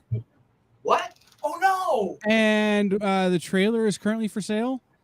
And we are about to announce a how do I put this? Great big old giant shift in the way we do barbecue, maybe to a different type of cooking mechanism that they're going to give us in exchange for me telling people about it. Oh, nice. So like a sponsorship. That is awesome. That would be very cool. I have a couple friends that have sponsorships, and those are I thought you were getting out of it. A 42-foot toy hauler for the kind of smoker we'll be switching to is incongruous. Like a smoker that I can lift by myself, I don't need that big of a trailer. Right. So why haul it around when gas is $4 a gallon? So we're actually scaling back and going to a sponsored thing with a company who, if you're a fan of Billy the Kid, he was a blank, starts with an O, ends with the word law. Smokers. I can't legally say that I'm getting a sponsorship from Outlaw Smokers, but I'm getting a sponsorship from Outlaw Smokers. Okay. Don't tell me it's the George Foreman barbecue. As good as Kyle is, he could not do his ribs on the George Foreman grill. Don't bash on the George Foreman grill. Yeah, I'm working on the George Foreman grill sponsorship right now, so let's just keep this down. You kidding me? That thing is fantastic, and it's tilted, so all the grease slides down into the trap. Yes, I owned one. I was very fortunate when I bought. Hey, Joel, what's going on, buddy? When I bought my Blackstone griddle, one of the guys I know is a Blackstone griddle demo cook, and he was able to put my name in, and I was able to get my Blackstone griddle for way less than people are paying for it. I was grateful to him for it. I think we need to get a Tracy Jordan's meat machine for the Dynamite offices. Oh, what is that? It's a George Foreman grill from 30 Rock. Yeah, I'll take anything. Yeah, I didn't watch 30 Rock for the show, like John. I didn't get that joke, but I did like Arrested Development. I think we need to get a cornballer. If anybody has seen Arrested Development, that's what you need. Listen, I had to struggle to get little Campbell cups of soup that you can microwave, those cans, with the little drink thing. You can't microwave cans, I depend on all of you. Joel, that is correct. That is flavor. You're absolutely right. Absolutely right. That's why when people are cooking and I watch them put like Pam spray in a frying pan, and I use like a dollop of bacon fat, that's why at the end of the hour my food tastes better than hers. Yeah, I gotta admit, okay. And I love my stepmother. She's a wonderful woman. She's been a wonderful woman, and she has been so great to my daughter. And when I go to visit them in Taiwan, we don't usually cook. Freshly made food at these different food booths and restaurants are so cheap, it's ridiculous. It's almost not worth it. Okay, by the time you buy all the ingredients, cook it up, and have to do all the cleaning, it's not worth it. So whenever we're there, we eat out. But whenever they haven't been to visit us in a long time. But when they visit us, she would cook. So they're vegetarian. They try to be healthy, and it works. Listen, my dad has more hair than I do, and he's like in his mid-80s. But she would spray everything, and I'm like, please, can we use butter? Anything? Just I can't stand this Spam or Pam spray that she uses. But she would say it's so much healthier, and I would now try to get it. Spam spray would be something that I think we need to market. Yes, it's called Pam. I apologize. Spam. Yes, Spam spray. Why wouldn't you need spray spam in the skillet? Say Spray like, Pam. Get Just in like- a combo pack with Cheese Whiz. I love Cheese Whiz, by the way. Okay, the Cheese Whiz cheese steak in Philly. You gotta admit, man, that was the best thing ever. Oh, it is the Cheese best Whiz? thing. Yeah, it's not good for you. I get it, but Well, isn't that isn't that the official Philly cheesesteak is supposed to be Cheese Whiz, right? it is one of them. It is one of them. This is like widely debated. Yeah. I got to be honest with you. When I grew up, Cheese Whiz was what went on there, and it was awful. It was absolutely awful. I mean, I ate it, but it was terrible. The first time, the first time I tried a cheesesteak with provolone cheese at Tony Luke's when it opened, or even before that, like when I would make my own cheesesteaks because we always had a grill in my house because my dad was a caterer, and I would like slab size steaks more. I don't think my father would have had Cheese Whiz in the house. He would have been like, no, he would have made me great fresh cheese and melted over stuff. And people who cooked way back then knew real cheese, so it was better on cheesesteaks than Cheese Whiz. Well, let me tell you this. Tony Luke's. What I love is that the meat obviously is not the kind of not the same shaved meat that they use. Okay, so the quality is much better. Again, I'm very disappointed that Tony Luke's closed that branch at the bowling alley on 73. I get it. This is probably a name drop for local people, but I've been friends with Tony Luke for a long time, so I know exactly why this place closed. Well, I know you've told me the story because I was disappointed because the one I'm talking about is really close to my house. So now, the only you got to go really far, to get Tony Luke's now, and it's just not worth it to go all that distance. I gotta tell you though, that Tony Luke's with the Tropicana. I'm not going to the Tropicana for a cheesesteak. Well, you make a day of it. It's Atlantic City. I'm sure you can find stuff to do. Yeah, I'll come up there. We'll all go. We'll all go to Atlantic City and have cheesesteak steaks. I'll come up there and we'll make a day of it. Dude, if you come up here, I can find you way better places than Atlantic City, bro. Okay, well, we'll take you out, man. That is no problem. Just announced their top 30 cheesesteaks in the entire state today. Oh, did they? I was on the radio this morning with the guy who wrote the article. Can you name the top 5 for us? I can name the top 5 for you. The top 5 was Chuck's in Cherry Hill, Chick's Deli in Cherry Hill, which I disagree with. Number 2 was Donkey's, which is a very good sandwich, but I don't believe it's a cheesesteak because it's on a round never roll. Been there. Number 3 is Lillo's, which are friends. Lillo's tomato pie. Yeah. Yes. Which is always closed when I get there. That's because they run out of stuff. They're 5 minutes from my house. I'm in there. What am I supposed to do? Show up at 9 for a cheesesteak breakfast? Number 4 was a place in Central Jersey by Point Pleasant called, I think, Pat's Original Steak and Hoagies or Hoagie and Steak. So not connected to the Pat's in Philly. No, not connected to the Pat's at all. And 5th was my friend Deli, Carmen's Deli in Belmar, the Big Daddy cheesesteak, which is literally like a pound of meat, a half a pound of cheese, and a whole bunch of. All right, we're Rupenstein. The next time you are in our neck of the woods, we will get your cheesesteak because I can guarantee you. Right too. Going to Atlantic City to get cheesesteak is code. Degenerate gambling. We're Rupenstein because I will tell you that if you thought the cheesesteak at a Tampa Lightning game was good, you have no idea what a good cheesesteak. Well, it depends. He might have gotten it from. Dude, look. I was just at the Phillies game. I've had the Tony Luke's cheesesteak at Citizens Bank. Nah. Okay. I had a Manco pizza this time because my buddy bought half and gave me half. Nah. Dude. None of that stuff is nothing they serve. The stadium. Yeah. Nothing in the stadium is ever the same. They're just using the name. There are stadiums that have very good food. There are. We are not near. They're not here. They're definitely not here. They're like out west. At Great American Ballpark in Cincinnati, they have barbecue from a barbecue place in Cincinnati. It's a local, local delicacy, and it's actually better in the stadium because in the stadium they cook the beef and beer, and at the other place they don't. So you get a small buzz. Wait. That's not true. Citizens Bank, I just remembered. When you come in on the main level, there is a barbecue joint, and oh my gosh, the smell is just unbelievable. And I think it's got to be pretty good because I was going to stop there and grab, a barbecue sandwich and take it to my seat, but the line was ridiculous, dude. I think some people were waiting there until the 6th inning to get it, so it has to be good. I just never tried it. I don't even know what lutefisk is. I bet I've had lutefisk. It's actually very good. Well, it's an acquired taste. What is it? What is it?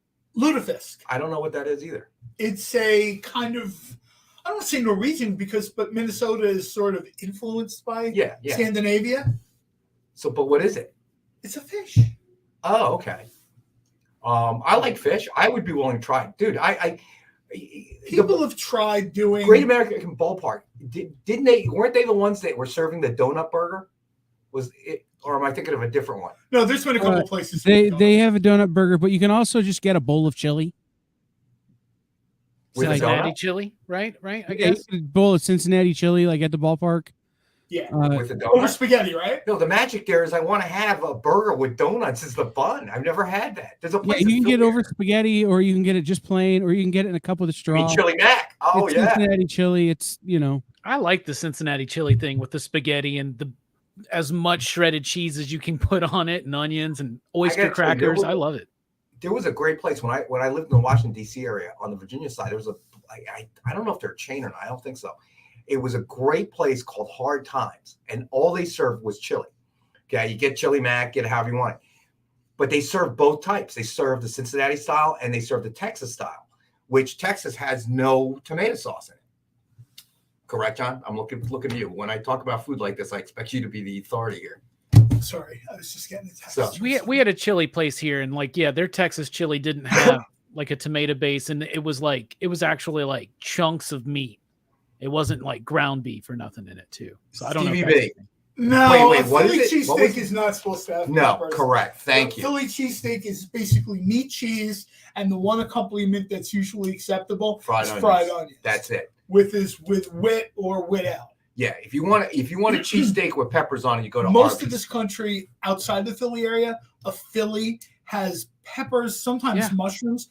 And everything down here that's called a Philly it's mushrooms, green peppers, red peppers, and onions. Yeah. Yeah, eat what you want, man. Like, first of all, I mean, to be clear, I used to say that on my radio show. Eat what you want. I don't care. You can't get mushrooms. I'll sometimes get mushrooms on a cheesesteak that I order. There's a place in Dar Steaks down in Haddonfield, and she does mushrooms.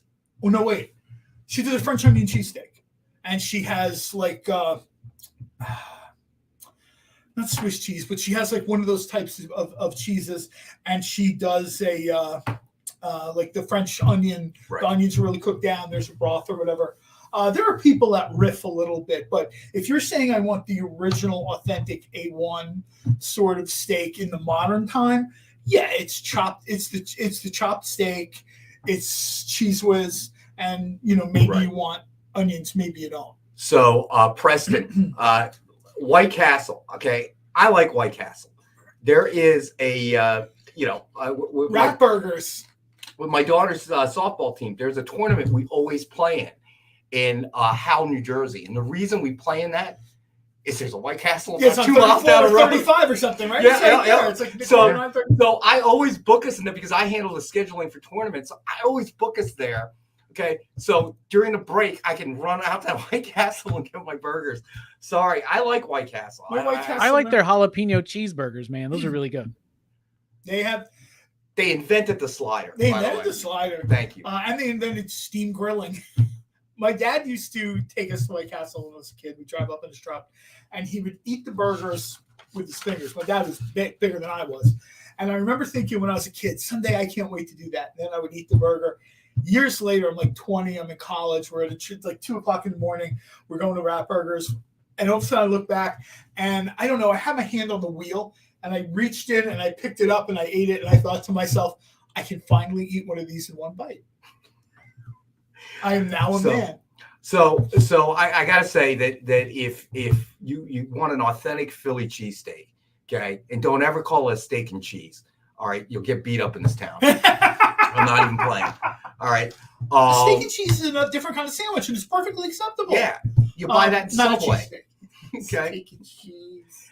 I had a college roommate. I do have a question. Yeah. Do we take breaks anymore? Or? Oh my God, that's right. We're going to take our final break. We'll be back in a minute with more cheesesteak talk and the proper procedure for ordering maybe cheesesteak. Some comics. And we'll sprinkle some comics over it. All right, so stay with us. We'll be back in a couple minutes. Oh my God. Get the inside scoop on everything happening at the Experience every week. Join our mailing list by scanning the QR code at the bottom of the screen and then watching your email inbox.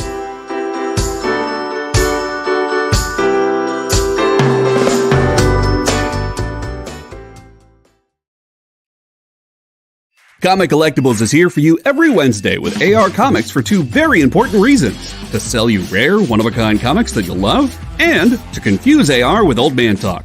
You see, Rex and John are, how should I put this, ancient as the roots of the mountains.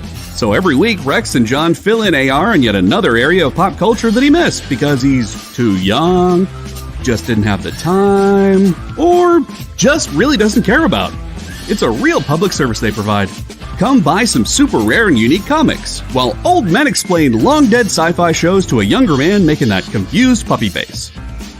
Every Wednesday from 6 to 8 Eastern with Rex, John, and AR Comics. Comic Collectables on The Experience. Comic culture and sales. There's a super new way to support your friends over at The Experience. Head over to YouTube and send us a super chat, a super sticker, or a super thanks. We'll be super grateful for your support. And then keep an eye out as we launch membership services over on YouTube. It'll be a great way to get first look access at new content and shows before anybody else. Keep your eyes peeled and make sure you're following us on YouTube. Did you know that every Experience show, including some exclusive content, streams on Twitch? Check it out, twitch.tv/the_EXP. Or just scan that QR code.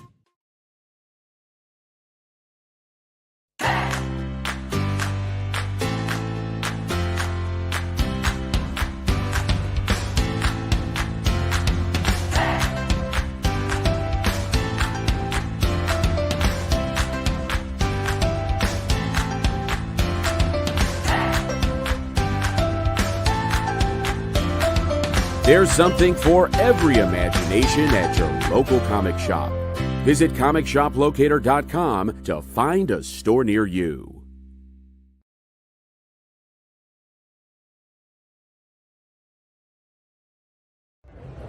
Hi, I'm Hedwig Hale, author of She Bites. You're watching The Experience.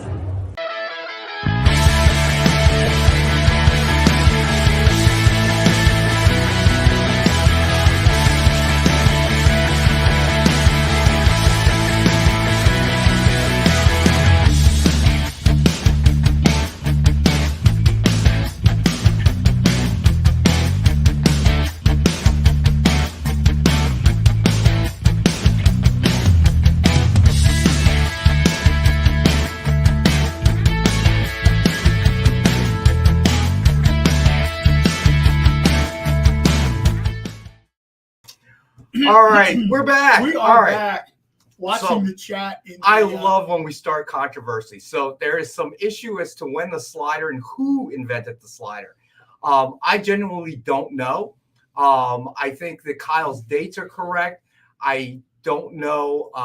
Or Jeff Wedding's. I don't know. I have been to Lewis's Lunch in New Haven, and a friend of mine was just there for his radio show.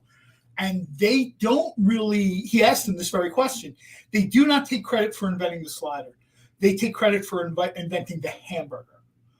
I would say whoever invented the slider, you got to kind of go from there. And I would say White Castle in 1921 is sort of, if Lewis's Lunch, they're basically your full-size burgers were not sliders. If we're talking about smaller burgers, is Lewis's Lunch the place where like you can get one, but it only comes with like a pickle, onion, and mustard? Yeah, there's no ketchup. It's the original. It's on bread. They don't do any funky stuff. They really don't want you bringing in stuff. Like I had hot sauce and then I left it in my truck when I was there just a few years ago. They frown upon it. Yeah, they were not super happy. You see people sometimes in their cars and they'll kind of like be hitting the burger up a little bit. I had the original burger. It's very good. It's the method they use to cook these burgers is the same method they used, 80, 90 years ago. It's a unique custom-built cast iron system. The burgers are kind of cooked, vertically. And yeah, they're cooked vertically, not horizontally. It's something people you should actually check out. Like you can go to Food Network or just put Lewis's Lunch in at YouTube. And everyone who's been in the food business, entertainment side like me, everyone has gone at some point.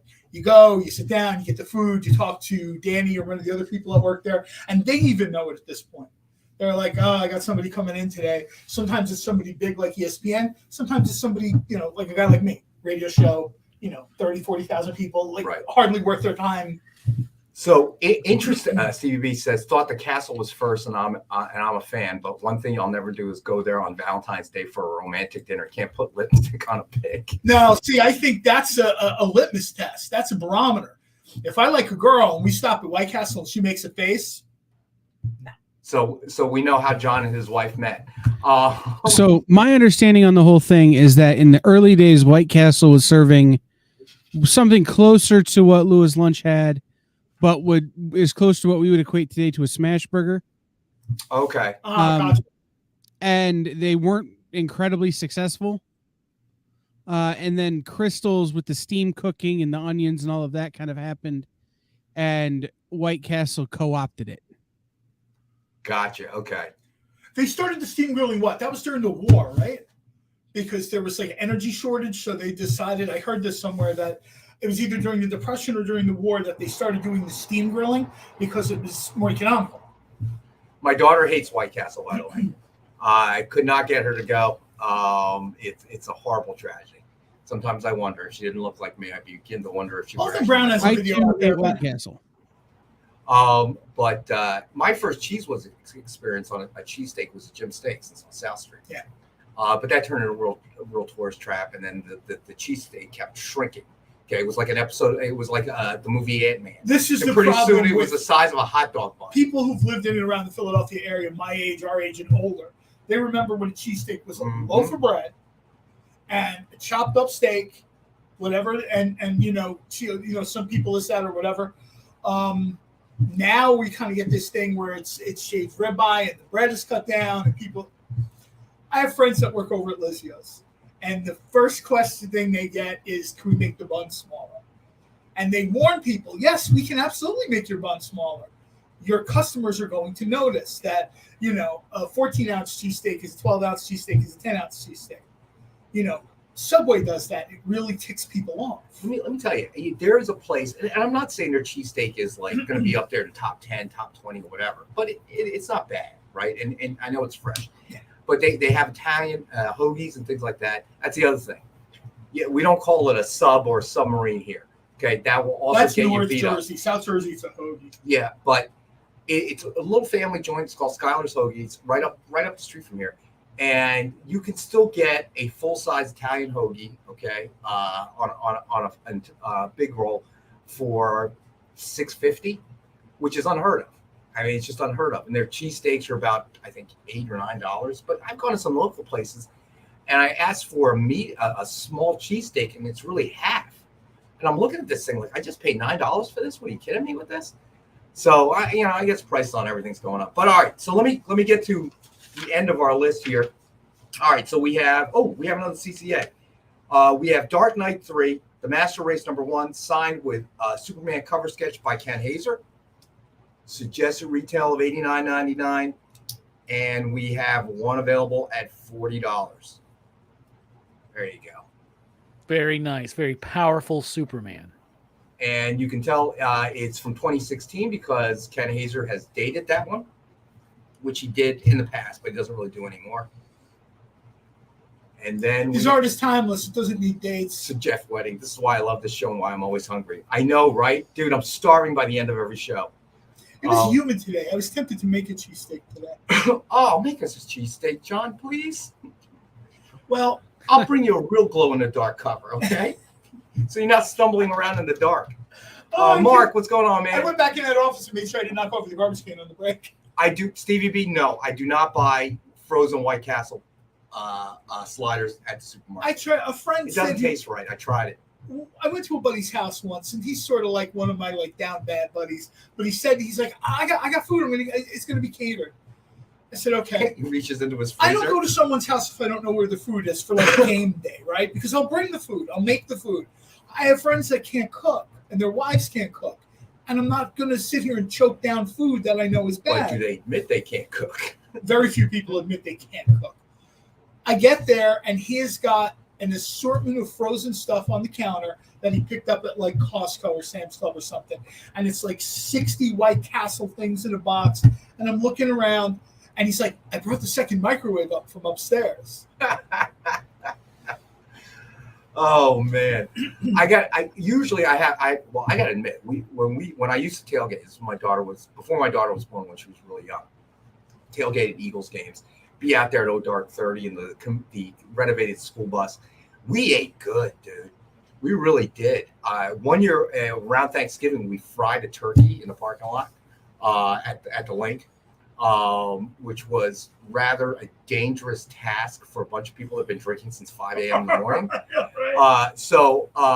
PSA, when you lower the turkey back in, be very careful that the oil doesn't splash, because you could get seriously hurt. I see people doing it on the boardwalk, and I'm like, what? The entire thing is made of wood. Yeah, exactly. You can fall down a YouTube rabbit hole and just watch videos of people messing up doing that with turkeys for hours. All right. Okay, wait. I'm gonna put you guys onto a tailgate recipe though. Oh yes, do that. But Mark is a West Coast viewer. I have to tell you that I went to an In-N-Out a couple of times when I had like a 4x4, and when I had family out in San Francisco, right? And my dad's a vegetarian. I made him stop. I made all of us stop, me, my daughter, whatever. I got to tell you, Mark, it was okay, but I don't get it. I don't get it. The hoopla, it was all right. It was okay. Well, I the think shoestring fries were it's nice. It's a cult. It's the secret menu thing. I guess. Like, what I like about that place is when you're a big person, you have a big appetite.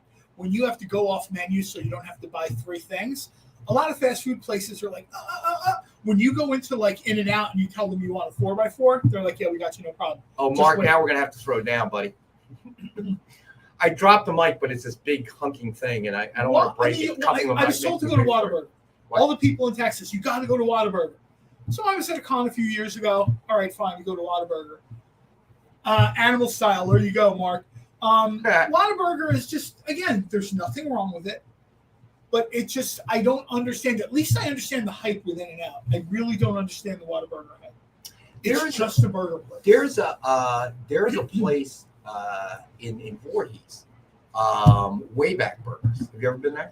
I have been to Wayback Burgers. All these places are sort of. It's okay. I mean, there's Elevation Burger. These places all decided to kind of try to do custom burgers or whatever. If you want a really good, authentic burger in this area, and you want to drive a little bit, go to Charcoal Pit in Delaware, where they've got that massive charcoal pit going every day, and you taste that char, carcinogen nonetheless, but you taste the char on your burger. There's no way I'm driving that far. It's on a Kaiser roll. They have cheese whiz for your burger. You'll be happy. Yeah, but I'm sorry. I'm still not driving that far. It's not happening. Too far.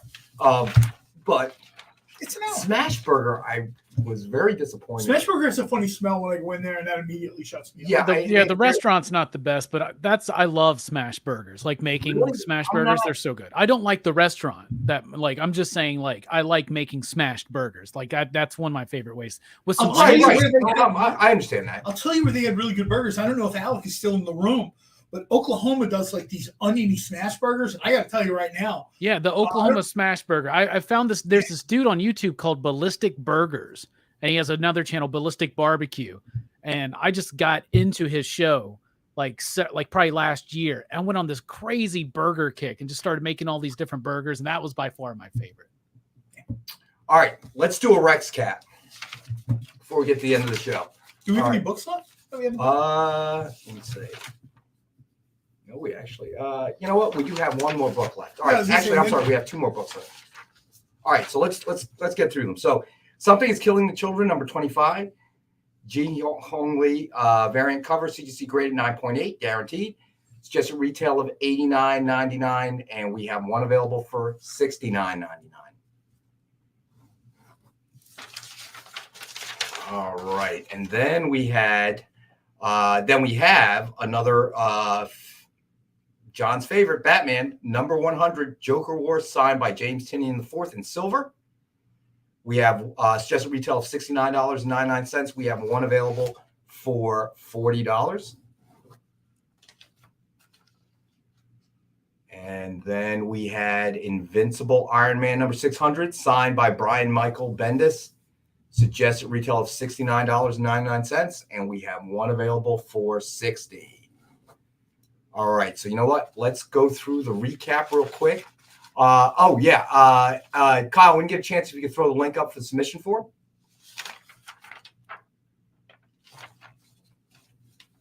All right, so let's do a recap. Preston, did you claim anything tonight? I don't think you did, actually. Did you? Did I miss it? Let me know, Preston. All right, so we had Secret Evasions number 3, DF exclusive alternate cover signed by Mel Ruby. We have one available for $20. Okay, I just want to make sure I didn't miss it, Preston. We'll give Kyle a minute there. All right. I already forgot what you were waiting for. Huh? I already forgot what you were waiting for. Secret Invasion number 3, my friend.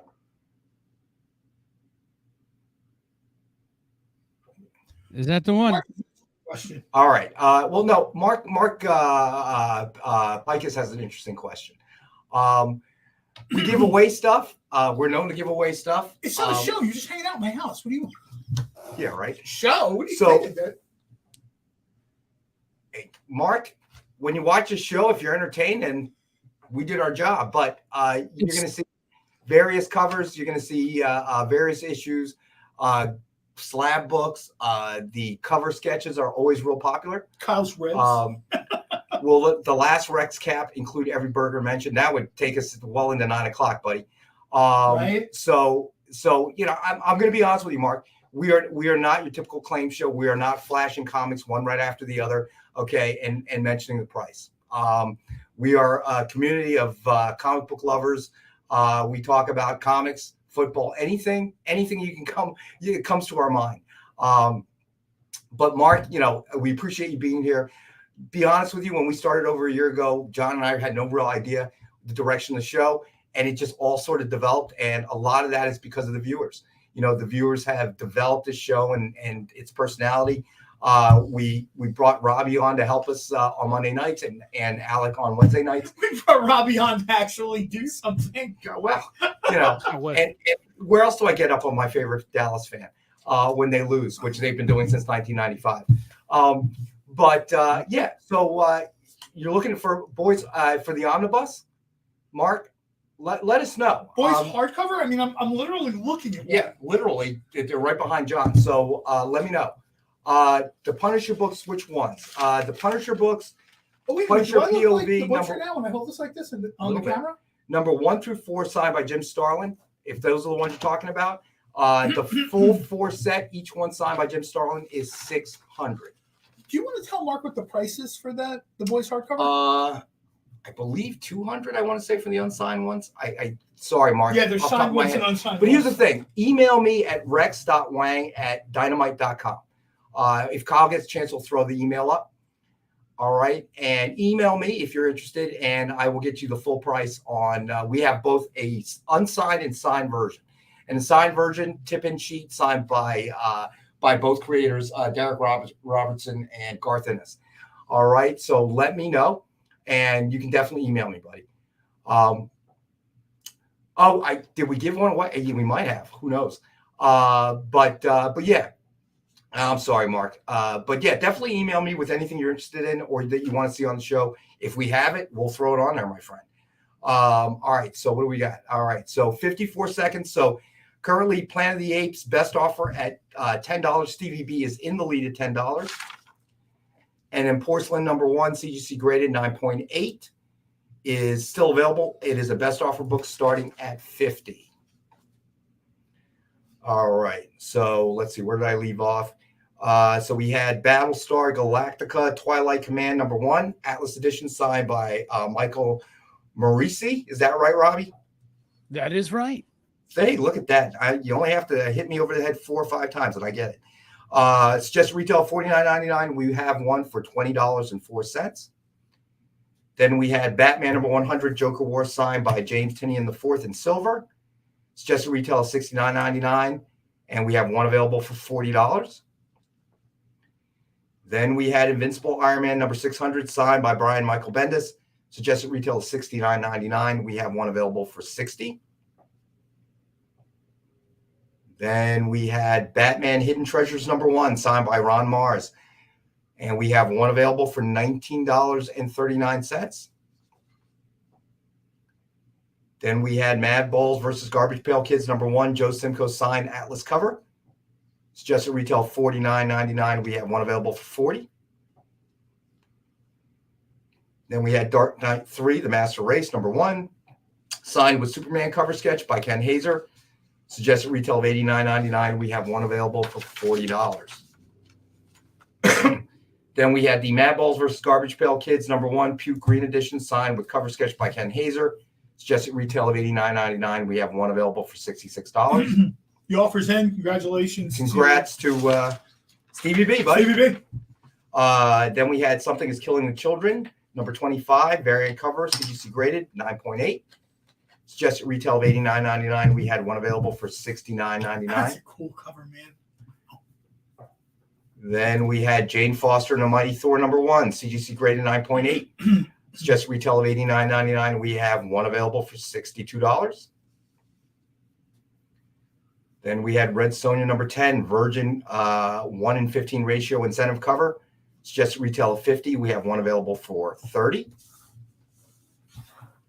And the bargain of the night, we have Army of Darkness versus Reanimator, Necronomicon, Rising #3, Ken Hazer incentive cover. And we have one available for $4. And then we had Mad Balls versus Garbage Pail Kids #3, Slime Green, Jason Crosby cover. Suggested retail of $50. We have one available for $20. Do you need me to hold up the? No, we already got it. We blew past it. We were too busy, texting cosplayers and creators and stuff. He's talking to the artist Benjamin Dewey. That's a creator. And John was able to get a name drop right before the end of the show. Way to go, John. Nice. Appreciate your perseverance. Be sure to check out Robbie's show, 9 p.m. Eastern tonight on his YouTube channel, Pop Culture Philosophers. And remind me again what the movie, Stevie B, you got it, buddy. Deep Red. That's right. The Italian. We want to thank everybody for joining us tonight. As always. Yeah. Mark, thanks for joining us, buddy. We love all our viewers. Thank you, guys. We need a drinking game for the show. Every time my name dropped to a shot, people won't make it until 7 o'clock. We might not make it to 6:30. Every time Rex talks some smack about the Cowboys, you would have been plastered within 5 minutes. Can you imagine? That was so much fun. I'm sorry, Nick has to come I'm glad you had fun. Like, good night. Virtual hug, buddy. I'm sure it'll get better. Virtual hug. I'm sure it'll get better. Hey, we'll see. Jimmy Garoppolo, you guys need to go pick him up. I hear he's open. Got no job right now. Mark is a Raiders fan. I liked Mark, but now I like him less. No, I'm kidding. I'm kidding, Mark. I am ambivalent about the Raiders. Cowboys, hate them with a passion. That rivalry has been going on long, way too long. Yeah. So NFC East or NFC Least, whatever you want to call it. So again, I want to thank everybody for making the show. Without you guys, it'd be very hard to do, obviously. Preston, I may not have enough alcohol on hand for the name drop. Listen, we're going to do that maybe next Monday. So that'll give you enough time to stock up. I start buying just cases. Okay. All right. Oh my God. Well, Rupenstein, if you're ever in the neck of the woods, John and I will take you to get real cheesesteaks, brother. Right. We promise. No peppers. But be sure to join us on Wednesday. We will have Alec from AR Comics on the air from 6 to 8 Eastern time. And then don't forget, Nick always does his original art show on Fridays, 7 p.m. Eastern. Great stuff. Even if you don't collect original art, it's definitely something you should watch. It's just great stuff to see the original work that goes into making comics. So Legacy, honestly, the Cowboys decline as a franchise is my greatest work. Okay. Oh my God. All right. Go America's team. Note, thanks for joining us, everybody. We know what's up next? I have no idea what's up next. It's mishmash, but we gotta go. We gotta go. Thanks, everybody. See Thank you you, guys. Kyle. Join the party. Head over to our link tree to find all the links for everywhere the experience is all the time.